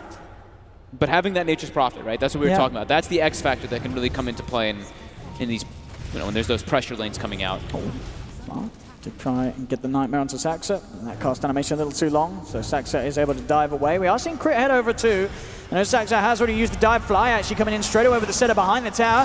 Has the Nightmare into the arrow for Samel. They'll move forward, trying to bring down Fada. He'll turn with the nuke, be able to take down Fly, and Fada trying to back away, but the snowball there is coming in from Crit. Will allow EG to take the trade, 1-for-1. They get themselves the mid laner, they'll be the happier side. They're just really trying to punish him before he hits 6. Sumail almost level 8 before Fada hits 6 on this Visage. And Crit, of course, knows they have no further cancel, so can just go for a TP out straight underneath the nose of PPD. Those are huge kills, though. Like Fada, he was just a fraction from level 6 to have those birds up. If he was able to get the birds up right before he died, they could have looked to be able to get a kill out of it, but yeah, EG putting the pressure on. But because of that, we see top tower's been claimed already. Mind control, almost level 6 on this Earthshaker, and Ace is having a free time in the jungle. He is very farmed on Drow.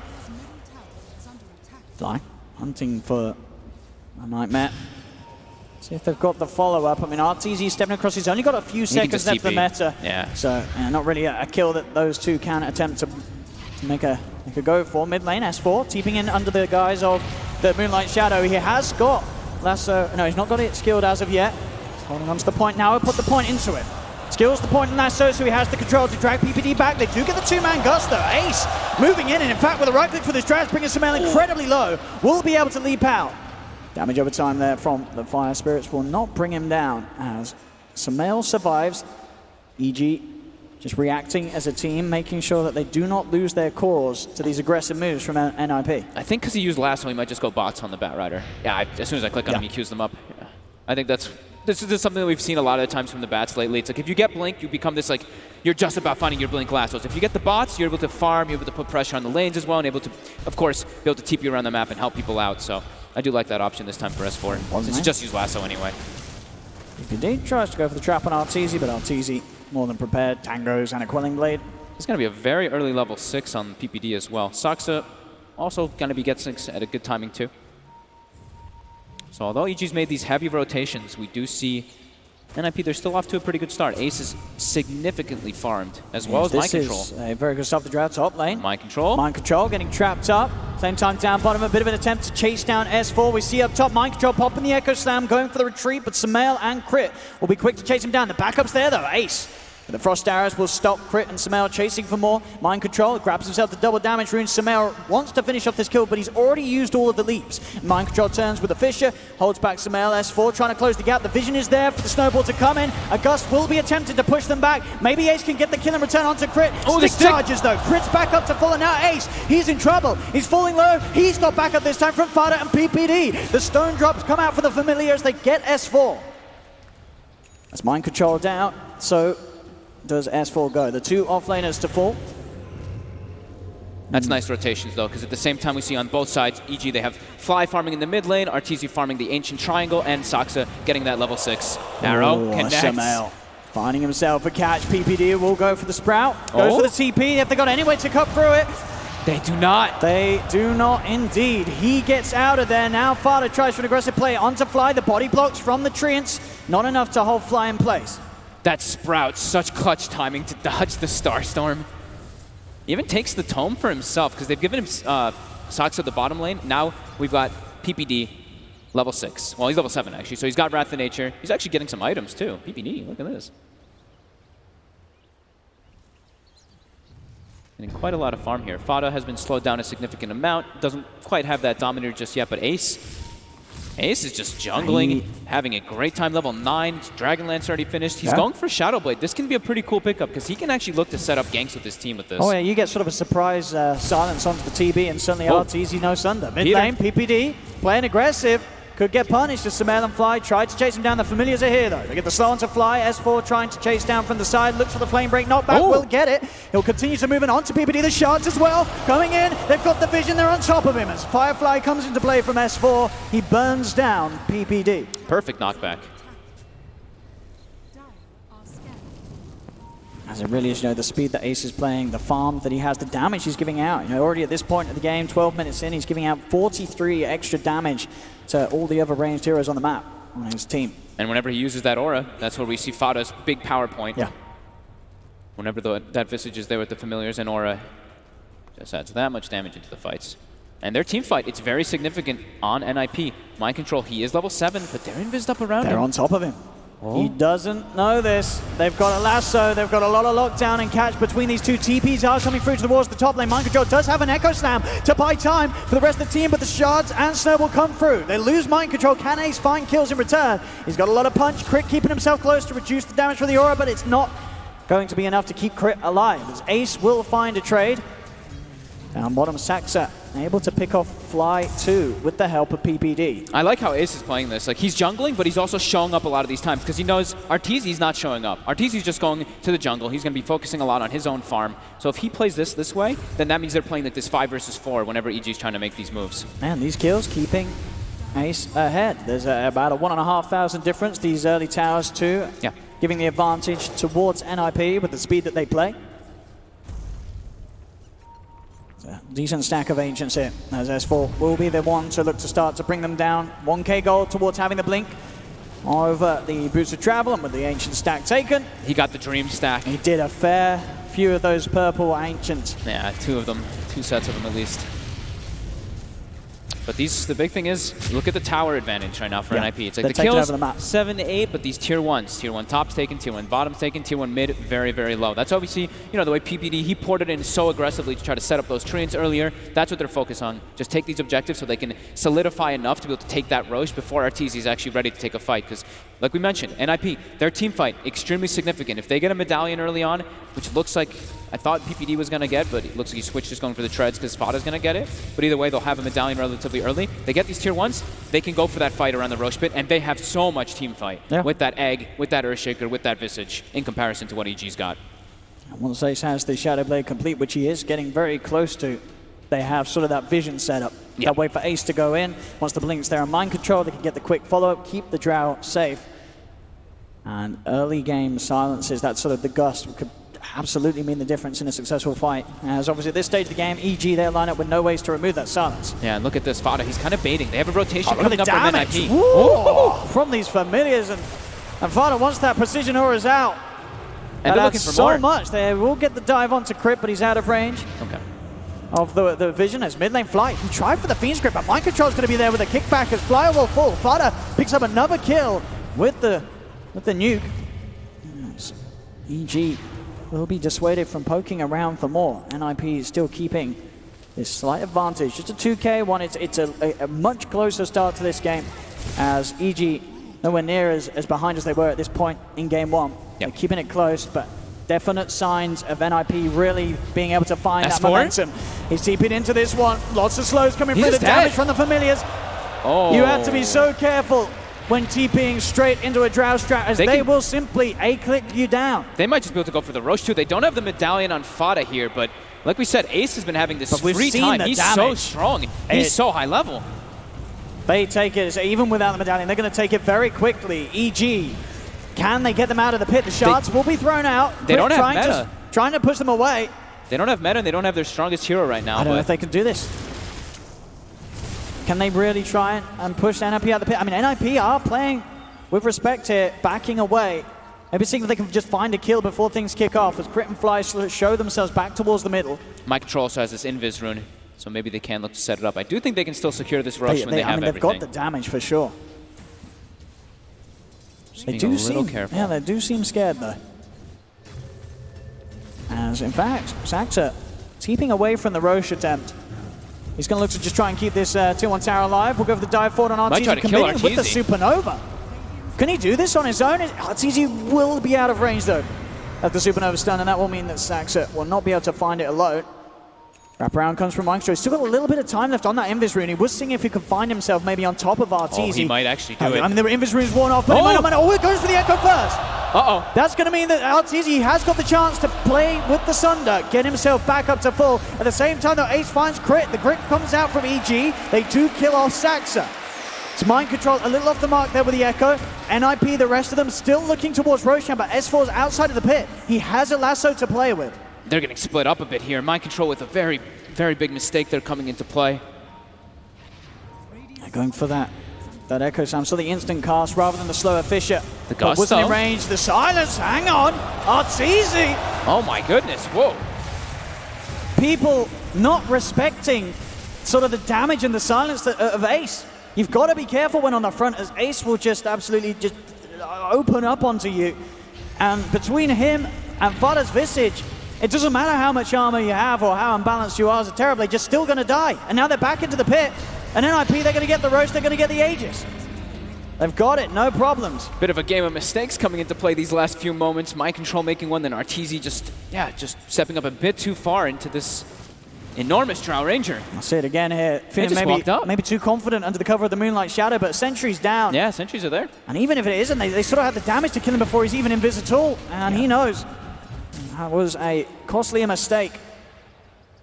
And these Drow lineups, in particular, when you've got a Visage, when you've got this type of situation, it's all about the momentum gained.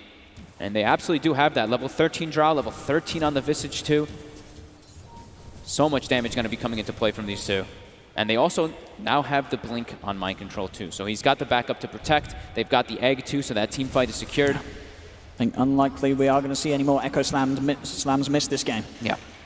As he should have no trouble getting on top of his targets. The Familiars already scouting out S4, in fact, behind the tower, allowing Ace to come in. Fada there with the sweep off the sideline.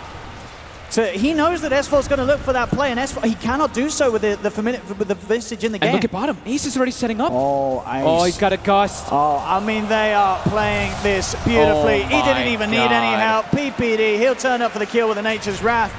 But they are outplaying EG here. EG certainly starting to crumble in this game too. I mean, Ace, with the way that he played this, just jungling and getting the Shadow Blade. They're playing so fast. The scan. Oh my God. They know God. someone's here, and it's Arteezy. Can they kill him off? They've got the Echo. They've got the silence. Oh, NiP. It's absolutely glorious. And look at this. Fada's like, all right, I'm just going to threaten He's top at the pushing same base. time. They're making so many plays, and EG, they're just making mistakes. They've got to turn this around. It's Mind Control. He's in with a stun. He's got the cancel on the Fisher as Finger. well. It gets the three of them. Oh the my super God. over. It's in. Oh no, evil geniuses! What are you doing? We mentioned this game of momentum, and NiP is executing it They perfect. are. EG's kind of crumbling here. They just made so many plays perfectly, one after another there, NiP. They play so fast, exactly how they have to with this draft. And 20 minutes in, This they're could be a looking to Rax. take the racks. Oh my goodness. This- It's just that. Look how fast it's dropping. This is, I mean, sort of PPD's master plan, my master God. answer in terms of draft and in terms of play to the early pick of the Terrorblade. He says you can do it once, we'll give you a close game. You do it again, we're going to have a better answer to the way that you tried to play in game one. And so far, it certainly looks like it's working out. They want to try to get PPD, but he claims both bounty runes there. Bulldog would be proud. He's got of so this much Nation money Prophet. as well, 2,800 gold PPD. I mean, This is the they're richest also he's rich. ever. They're also rich because they've claimed so many towers on the map, and they're just playing at this incredibly S4 fast pace. is going to look to punish him. Is he going to buy anything? But the lasso drags him forward. Is he going to spend his money? Doesn't. Loses a couple of Only hundred. loses a little bit. But his team takes a shrine out of it too. Oh my goodness. see this again. It's just such fast rotation. Look how quick they were there. They're just immediately prepared. Mind Control saving the Fissure. Gets Fly while he's doing that Fiend's Grip. And then everybody's there. They've got a Supernova on top. There's no way EG can contest that. They just don't have team fight.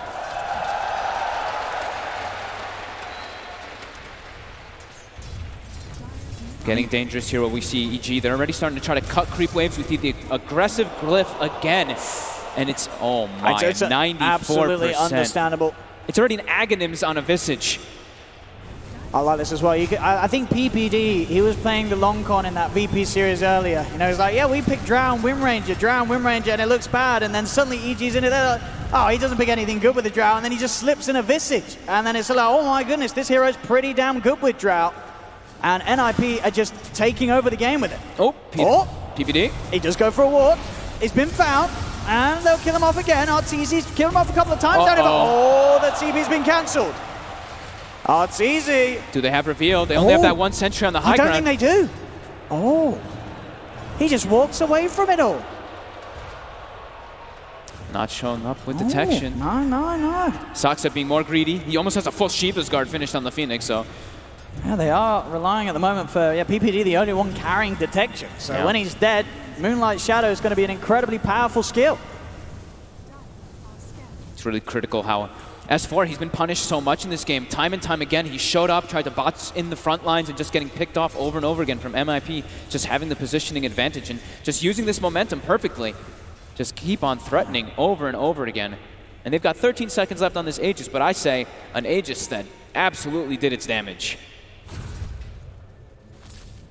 They need so much more time for Arteezy to get online. He's got a Manta finished up, but oh my god, this Phoenix already has a Shiva. They're just, as you say, with just how much they've gotten from the map objectives. It's 11k gold lead at 22 minutes in, allowing NiP to have every single tool that they need to really abuse this advantage, this very strong advantage they have early on. Oh, PPD. He's spotted under wards here. He's trying to protect his. He actually 4-steps forward. He slides in. Probably just start punching away at Fly. He knows he can rely on the backup of his team. They're coming in with a push down bottom. They're onto this tier 2 tower. And is there really any way that EG can hold outside of the base? I don't think so. It's going to have to come down to high ground defenses as at this stage, as EG just don't have the firepower or the presence to take a fight outside of their base. Arteezy has to cut waves. He's already begun. Looking at bottom, he started to cut that wave before they even set up for the push. I think they identified that when they saw PPD TPing in. They're like, all right, don't let them set up to go for this base push. And it's going to be really hard for EG in this game, as they need to just pretty much try to falter this heavy team fight that NiP has and try to get these pickoffs while Arteezy tries to farm. But he's just being spotted by familiars. They're just stalking him. With a Quelling Blade. On control, jumping forward, looking for S4. I know he's around here, and he's a hard one to catch. Quick blink and a TP out with the bots.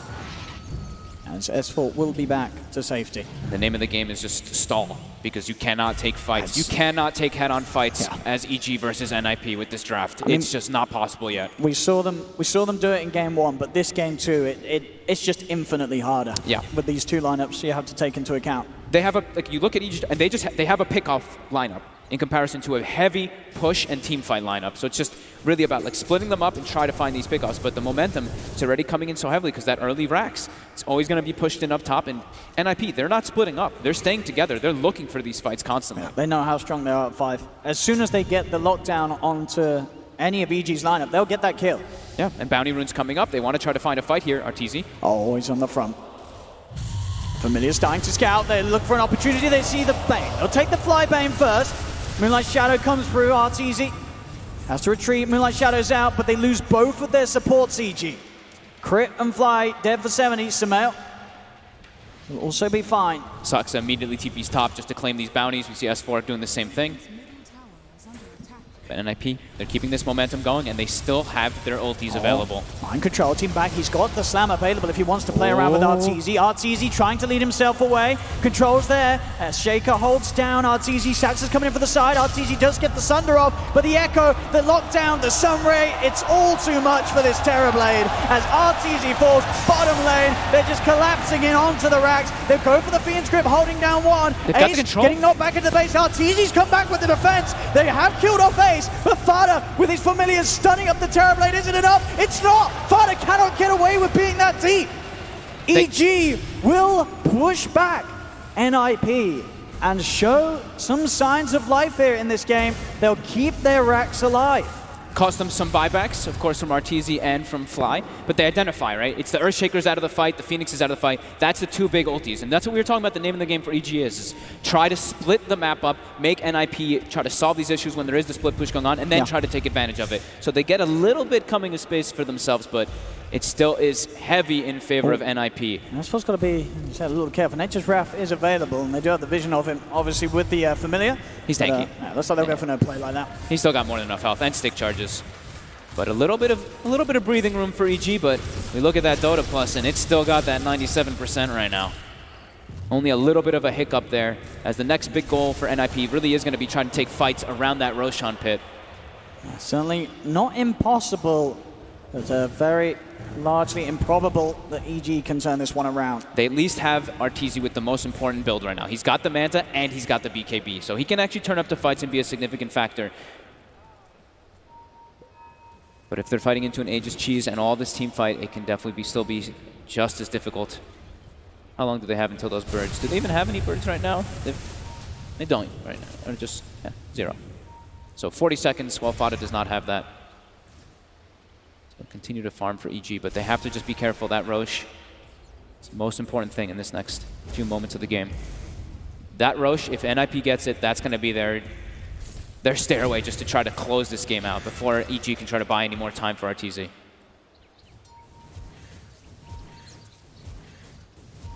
Still sort of this game, even with the BKB, there's just so much physical that goes the way of Arteezy. Sure, he has got the 37 armor. And if these familiars get on top of him, it's just so much with this aura from Ace. Currently kicking out 67. I mean, they have lots of physical. It's like the BKB is at least going to be 10 seconds, but they're magical, and they still do have BKB piercing lockdown, at least from that Phoenix Supernova. It's a slight thing, but something that definitely has to be a factor while it's in play here. NiP, they're all sticking together. They don't want to try to get picked off. They're looking for the team fights. They have their familiars back up. They have Echo Slam available again too. So they want to take a fight and then go in straight into that pit because they kill it so damn fast. Yeah. You know that game one, it really was EG being able to find pickoffs that allowed EG to make the game close. Absolutely. It was all about like that like high ground vision they got twice where they got significant kills. Arteezy steps forward. Oh, he does. They've got their eyes on him. Oh, he's he gets right on the fissured. front lines. He's got nobody with him, or has he? The Nightmare comes out. Arteezy He gets BKB Sunder. Oh, Arteezy ready to fight. Metamorphosis out. He turns towards Fada. Fada trying to run away with the jump. Falls down from Samel. They've got the damage. Oh Fada's my going to God. get taken down. Mike They get Control Ace too. fights back. They've got the lasso. Dragging back the drow. Arteezy double kill. Holy crap. Oh. They get that nightmare, the slight little nightmare to buy time for the BKB Sunder. I can't quite believe it. Fly. Making the save play happening, and Arteezy keeping the game going. They're moving for more with this smoke. They're trying to continue to fight here. They get the shards out. They're looking for Fada. Fada, he pulled back for this. They'll go in with the snowball. Do they have the damage with the rest of the meta? Yes, they Fada's do. dead. It's a dieback from Fada. Dive forward from Saxa. But he's on the front line. Sunder from Arteezy brings it back Gets on the up full. again. The Supernova comes out with Samael at S4. They'll just right-click it down. They're going to be able to kill the egg. My God. They get the Phoenix. EG. Oh. Holy crap. 97% my backside. EG, they're back in the game. I cannot believe what just happened. It was always going to be so much harder than game one to sort of level the playing field back up. But EG, with these incredible team plays and consistency against the pressure that NiP are applying, are bringing this game to a similar level as we saw in game one, as now EG, they're into the pit. And so this time they don't forget that Cheese will drop as well. I mean, the Bane Nightmare to save the game pretty much there. It really Just was. letting the game could Arteezy have been get over. the Sunder. Game could have been, well, very close to being Very over. close to being over. 97% close to being over. Now, as Dota Plus will have to eat some of its words if this game continues to turn around, as we've seen once again. Fly. It looked like Arteezy was alone, but Fly just coming in range in time. Dodges the enchant totem stun, gets the BKB up, 80 or 50 HP, whatever, gets the Sunder, and then they able to turn it around. Oh my God. Absolutely beautiful team fight execution there from EG. Bane with these type of plays. Oh man, just bring up these graphs is. Whew. Look at this gold graph, and then ready for the experience graph. Oh. Is that a Pikachu?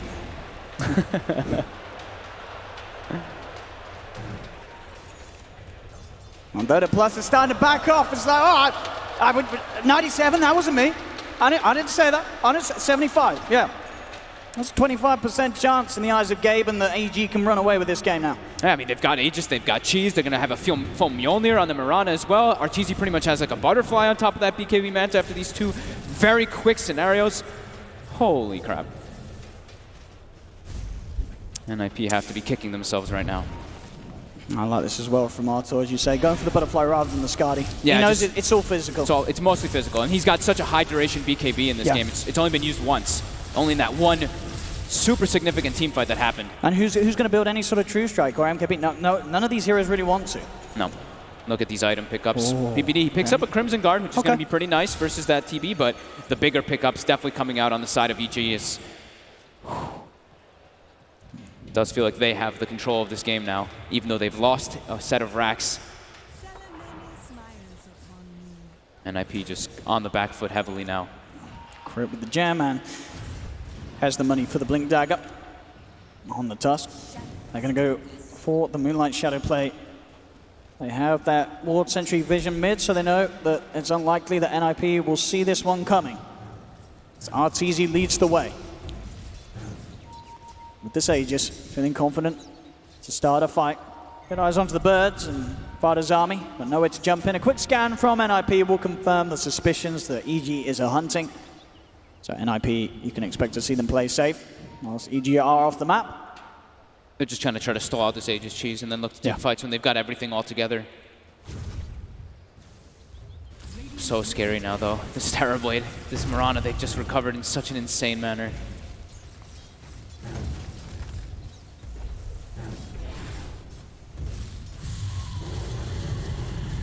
Arteezy just getting away with this tier 2 tower push. Not really a target that NiP wants to jump whilst he has the Aegis.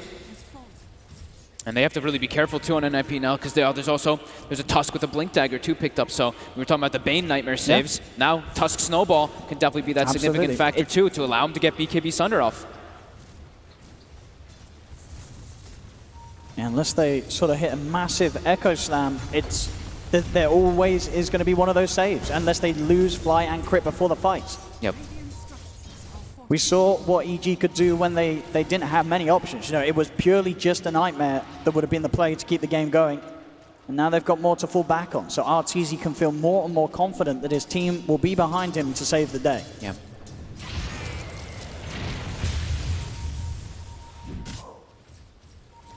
They're all right with this, though. Like EG, like they've got Aegis Cheese, they're farming. All they really want in this game is to farm and stall NiP, and they've already done that. They've hit that pretty big timing for themselves. And this is, it is one of the downsides of a Drow strat. You sort of take that one big sort of kick to the face and you're playing from behind, it doesn't feel great. No. In these fights, if the enemy is at a point where they have heroes, they have sort of the strength to get on top of the Drow, it can all fall apart very quickly. NiP, they cannot afford to make another mistake. Because sure, in terms of the overall game, NiP have sort of been playing smoother as a whole, but it's the fact that the little mistakes just cost so much more for their lineup. Yeah, their lineup is all about, like, you have to play really, really perfectly. Can't make those type of mistakes. No. And EG, they capitalize quite heavily. Oh, S4. S4? He's going to try and go in, but straight away they'll jump on him in return. The full 5-man's here, and S4's gone. The bounty runes. And that's the gem. Oh, it is too. That is the gem. EG doesn't look, they don't really have any wards on the map anyway right now, though. But still significant to always get that to control the map back for NiP. And now the Aegis is also getting reclaimed in about 3 seconds. So they can definitely look to try to hunt this Terrorblade when he's split away from his teammates. I think once the Aegis gone, will Sumail hold on to the cheese, or are you sort of better to pass the cheese over to Arteezy? I think Arteezy's more important, so you probably want to give it to him, but we'll see if he does. We'll see.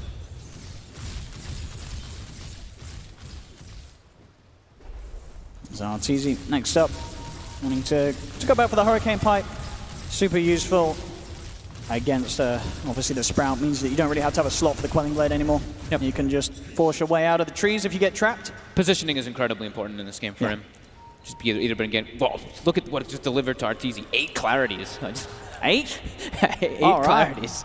He's a thirsty boy. He wants to just be able to spam Conjure Image and cut creep waves and push it out so that NiP can't hit their base, because NiP, they're hitting their peak threshold timing. They don't want this game to be stalled out for too long. They want to be able to try to breach that high ground and end it, or just claim mega creeps at least.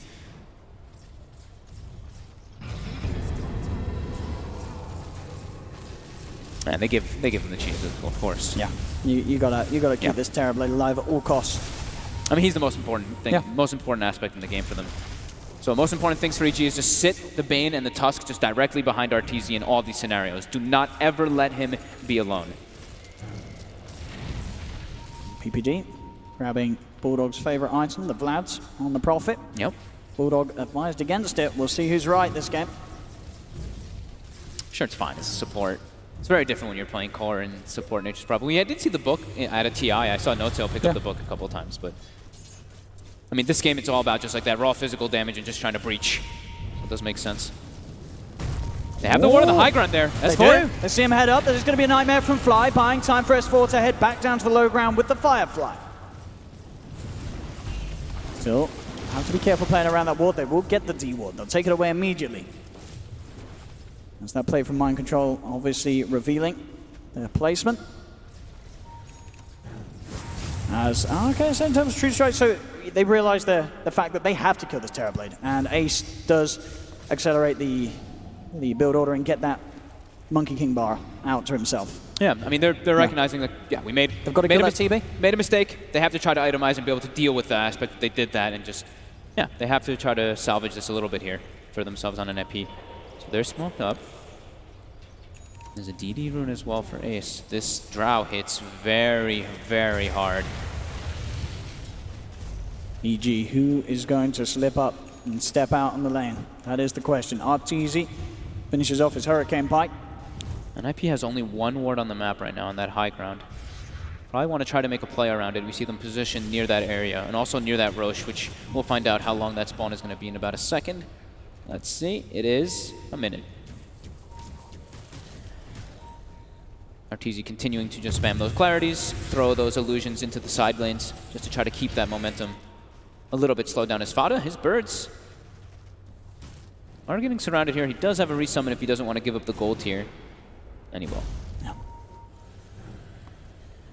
Once again, the game sits ever so close. 22-19 at 39 minutes. 2K gold advantage for NiP. 2K, well, just 1K experience for EG. A very close game. RTZ, as you can see, sitting at the top of the net worth.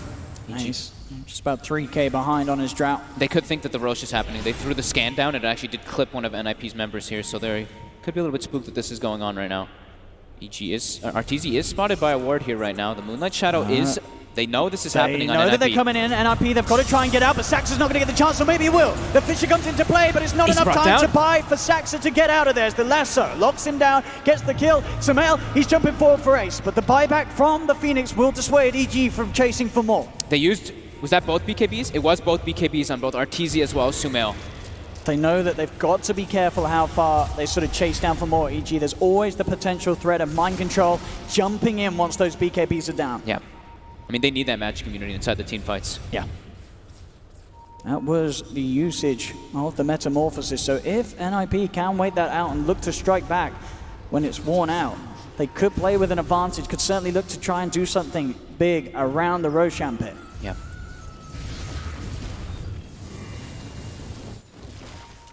It's PPD. He's claiming securing bounties.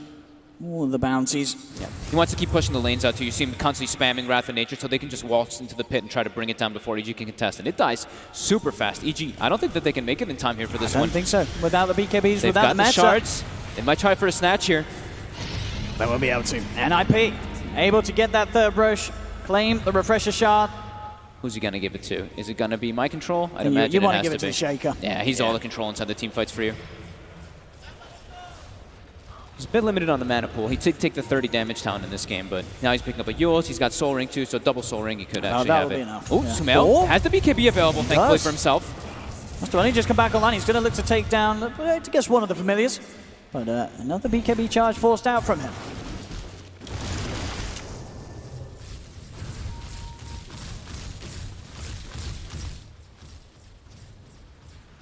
(22 to 20). RTZ, 5K gold in the bank. I mean, after this butterfly, does he now then go back for the Skadi? Yeah, more than likely. Yeah. Trying to think if there's another item that would be significant here. Is it, I guess in terms of slots, it's still, what, too early to consider a refresher? It's too early. I think he wants more stats. Because he's still kind of squishy.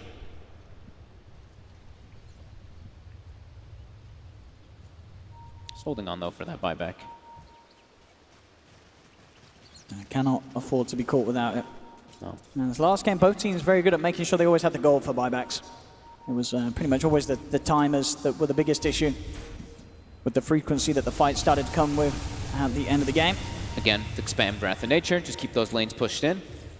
NiP, with the vision that they were getting from that catapult, they're looking to try to get some type of situation here. RTZ sitting on the high ground, and continuously we see Crit. He's always sitting behind, just being ready for that save.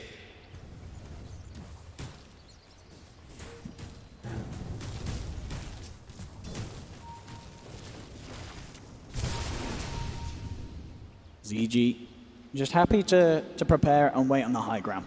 Yeah, they've got everything. They've got BKB and Meta available. They've got their lasso. They can get a good grab from S4, dragging someone into the base.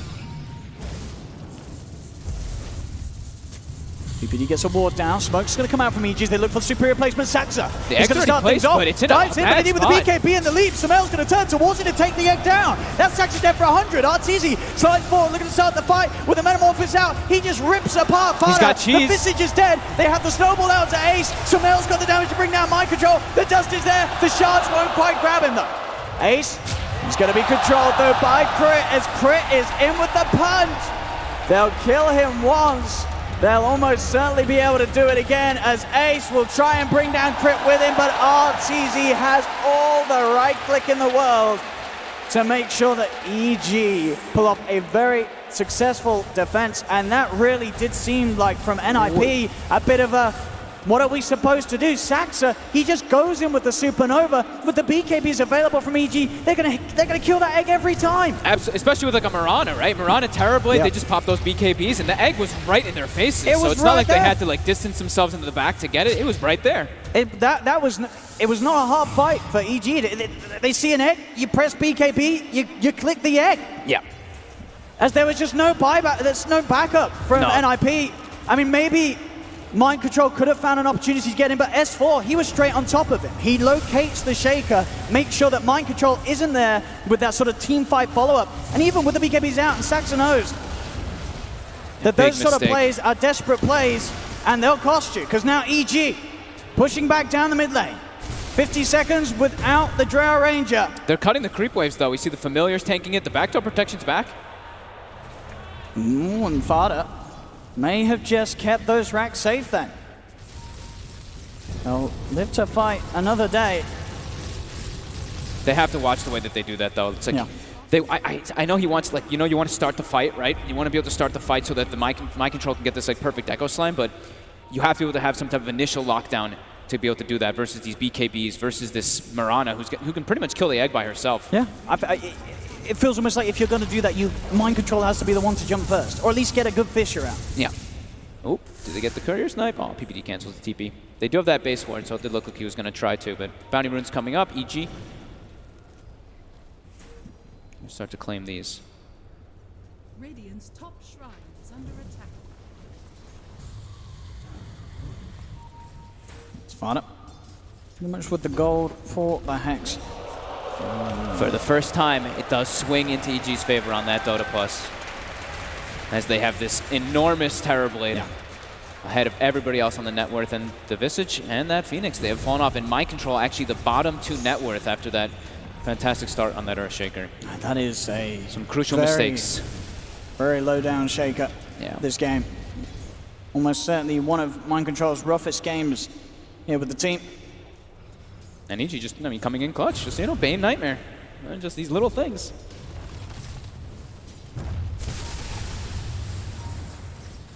Now they're held all the way in their base. And it's just tough now, right? You're playing versus this just enormous Terrorblade. You have to try to make some type of miraculous go. They're trying to go for this. Mind Control, he's in with the Nightmare. It's there. Arteezy gets the BKB Sunder back onto full. They do have a good position with the Supernova, but is it good enough though? It doesn't look like it's Sumail. He's in, takes down the egg. Saxa's dead for 70 seconds. They've got the vision onto PPD as well, as the Nature's Prophet will fall. Yours Control onto the Drow Ranger, setting up for the arrow. EG. They've found 4, 2 buybacks coming out, 3 buybacks coming out now from NiP. As EG move up to the high ground, Arteezy, he's got the punches onto Fada and PPD, pushing them back away from this defense. They have no Phoenix. They've used their ultimates here. Saksa has the refresher shard, but he's dead with no buyback, so they don't even have the potential of Mind Control refreshing his ulti here. To pop the fortification, but EG will happily use that time to reposition themselves down bottom. They know with the remainder of this metamorphosis, RTZ can just continue to stand ground and push on. As EG, they'll take 2 melee racks and more range racks to fall as well down bottom as EG. 17k gold advantage, 21k experience, 2 racks looking to be in a favorable position. PPD will get the courier kill, so the Aghanims from S4 will be delayed, but EG are not going to be too fussed about that at all at this moment. They took so much from NiP, NiP having to expend 3 buybacks, but they could not push EG away at this point of the game.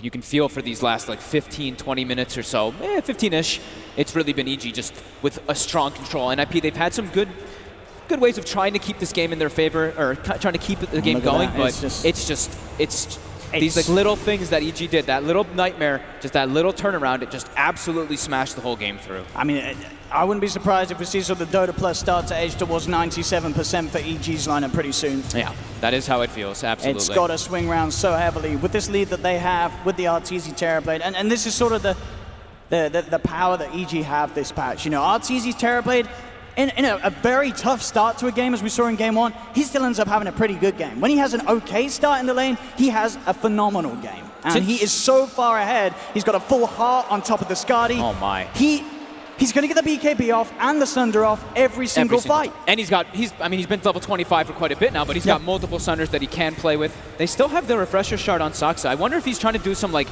dive, disarm, refresh, disarm, so that he can disarm the 2 heroes, they can hit the egg. It seems so hard to do that. And now with the jump from S4, he's found a grab, he's found Ace. Saksa's going to look to head him, but RTZ's on the high ground with the BKB. They bring down the they're going to get the effect as well with Mind Control. He's trying his best with the Echo Sound. Will the Echo off?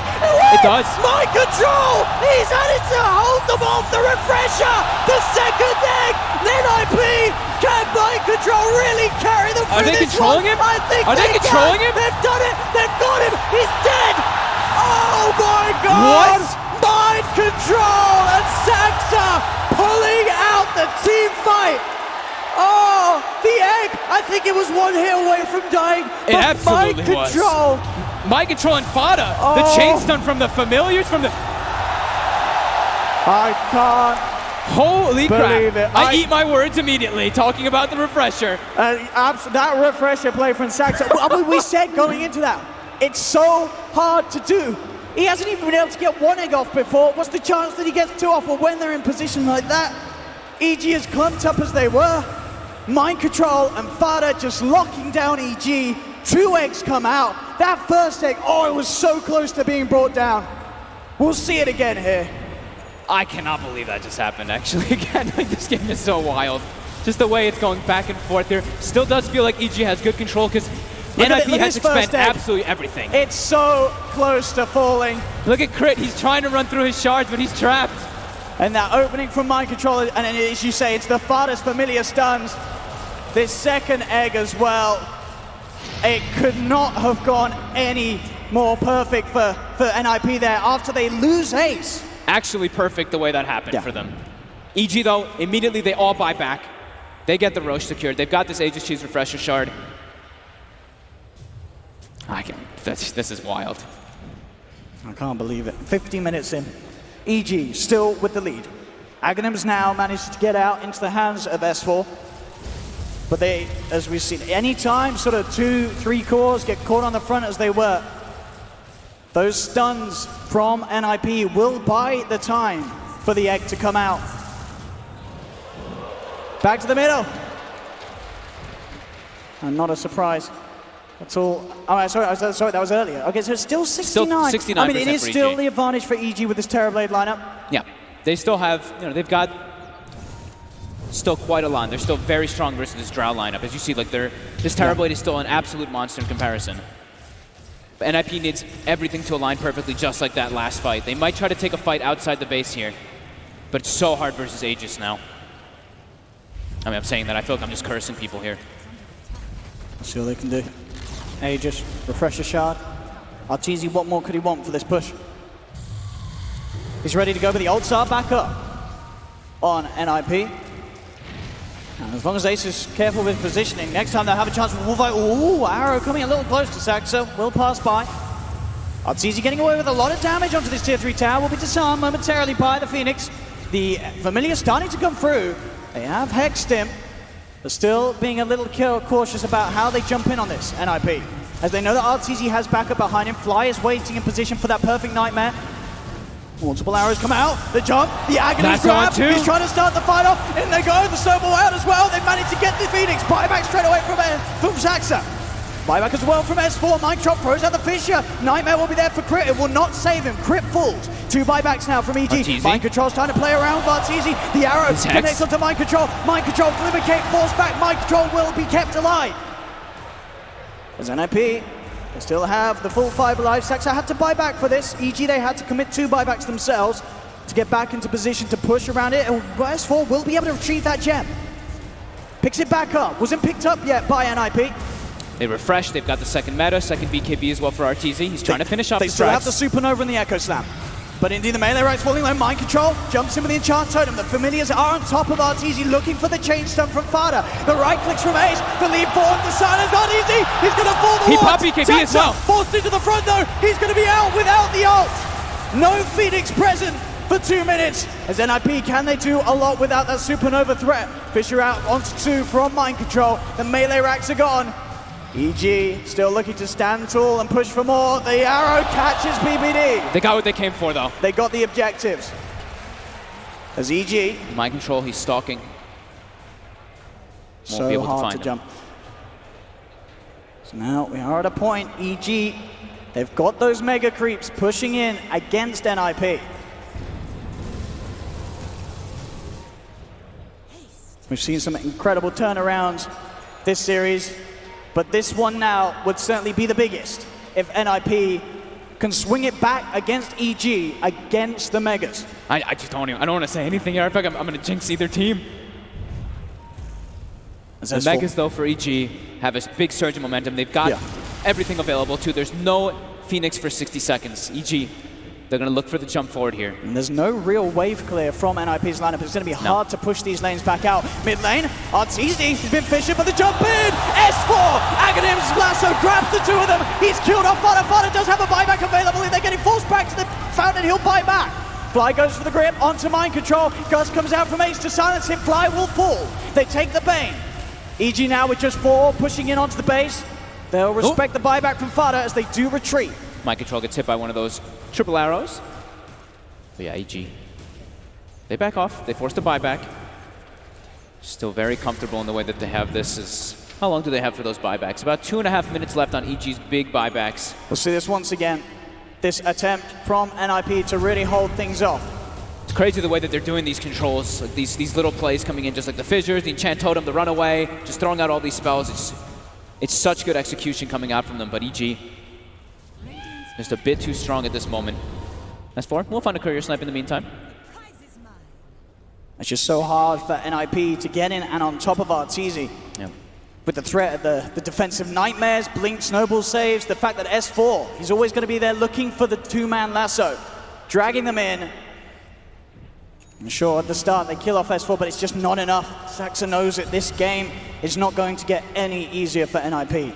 They have to pull everything together if they wish to swing this one back around and look for that 2-0. But as it stands, EG, potentially a fight away from bringing this series to a 3rd game.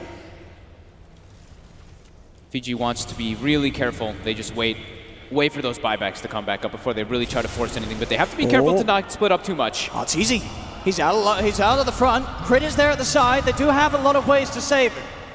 So Mind Control has to slide himself away. PPD does he actually get knocked up to the high ground by the flanker, but S4 is it again! The Aghanim's lasso doing so much here! And they got Fada, the one who does not have buyback available on the side of NiP. Time to push. It's a lot of damage and a lot of lockdown gone. Those Familiars have done a lot. Mind Control! Oh no! Oh, they knew he was there. He does have buyback and will use it immediately. But EG, with the 5 versus 4 advantage, ready to approach those tier 4s and look to close the game up. What can NiP do? Michael John jumps in. The Fisher, it catches the two of them. Do they have the damage to bring him down? They don't. The defensive snowball from Crit keeps Arteezy safe. He's turned, Sunders onto S4, takes his life. He'll take an egg as well as he brings down Saxa. NiP forced back to the base, forced back to the fountain.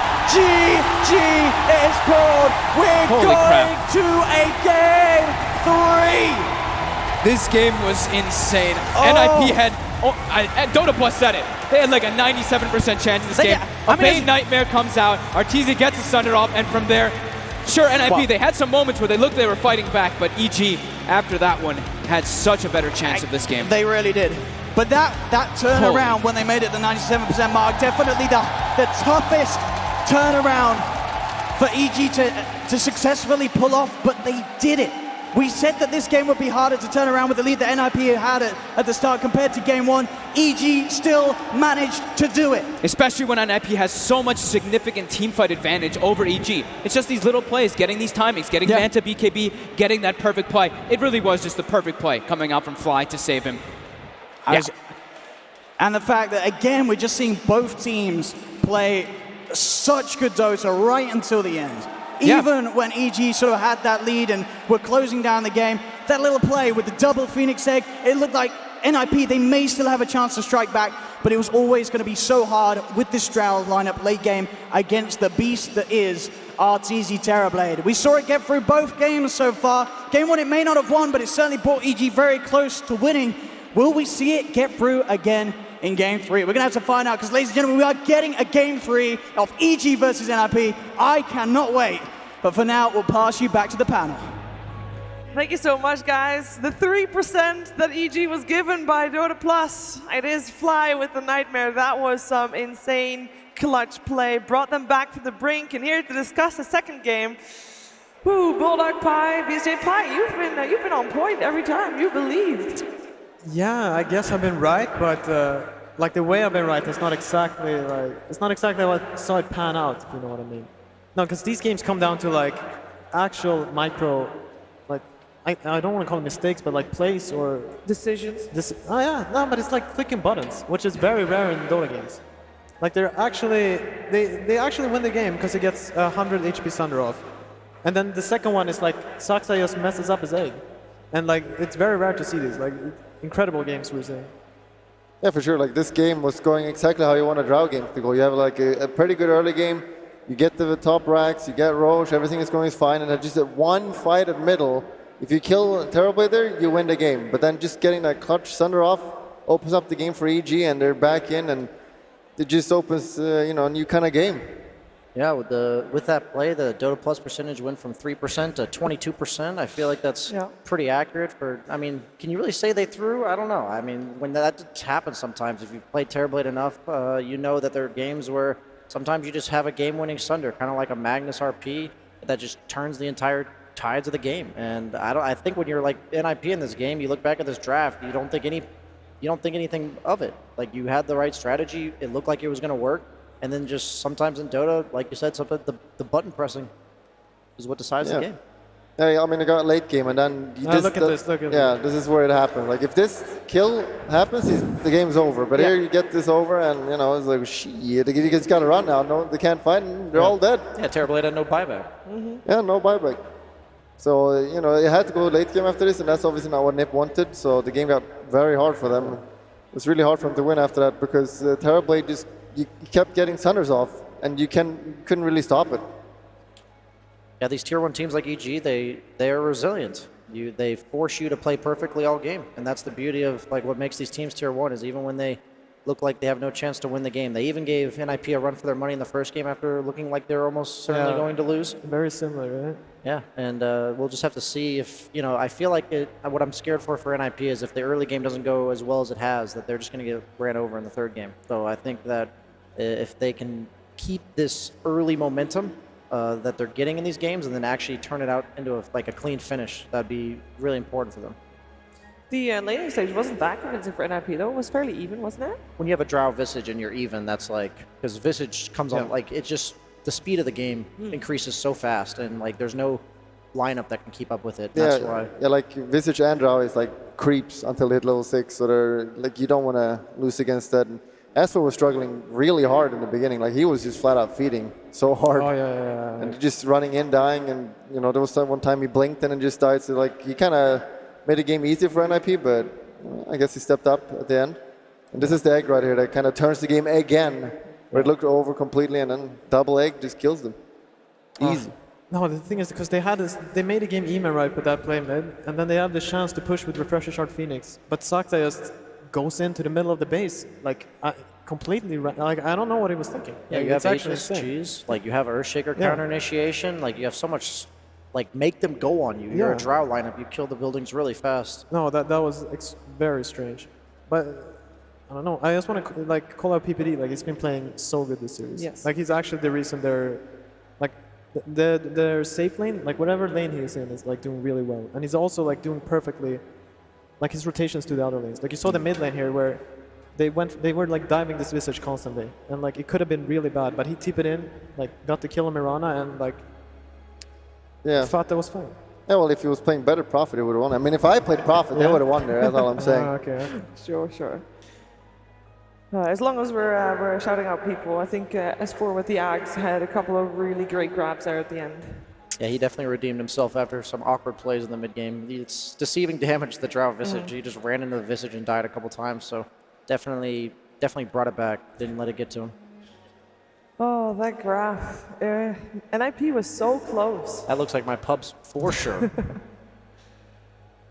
What is their mindset right now? What's going on in their head? Because sure, it comes down to a little mistake, and we can see that like that, but how will they think about that game?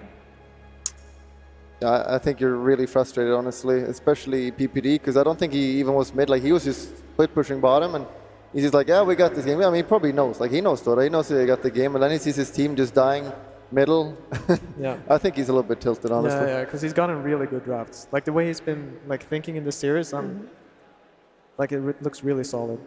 Like they're doing exactly what they need to do to win, and I'm not sure. Like both games have looked kind of similar. In the like NiP get these leads, and I don't know why the third game won't be like the same if EG don't change something up.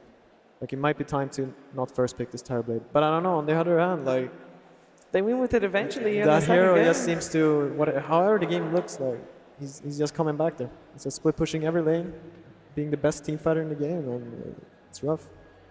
Yeah, I feel like every time I talk to PPD, he's just super calm about, like, he just knows what to identify as the problems. I don't think he'll overreact to this. Yeah, sure, they're frustrated for sure. Like, you just don't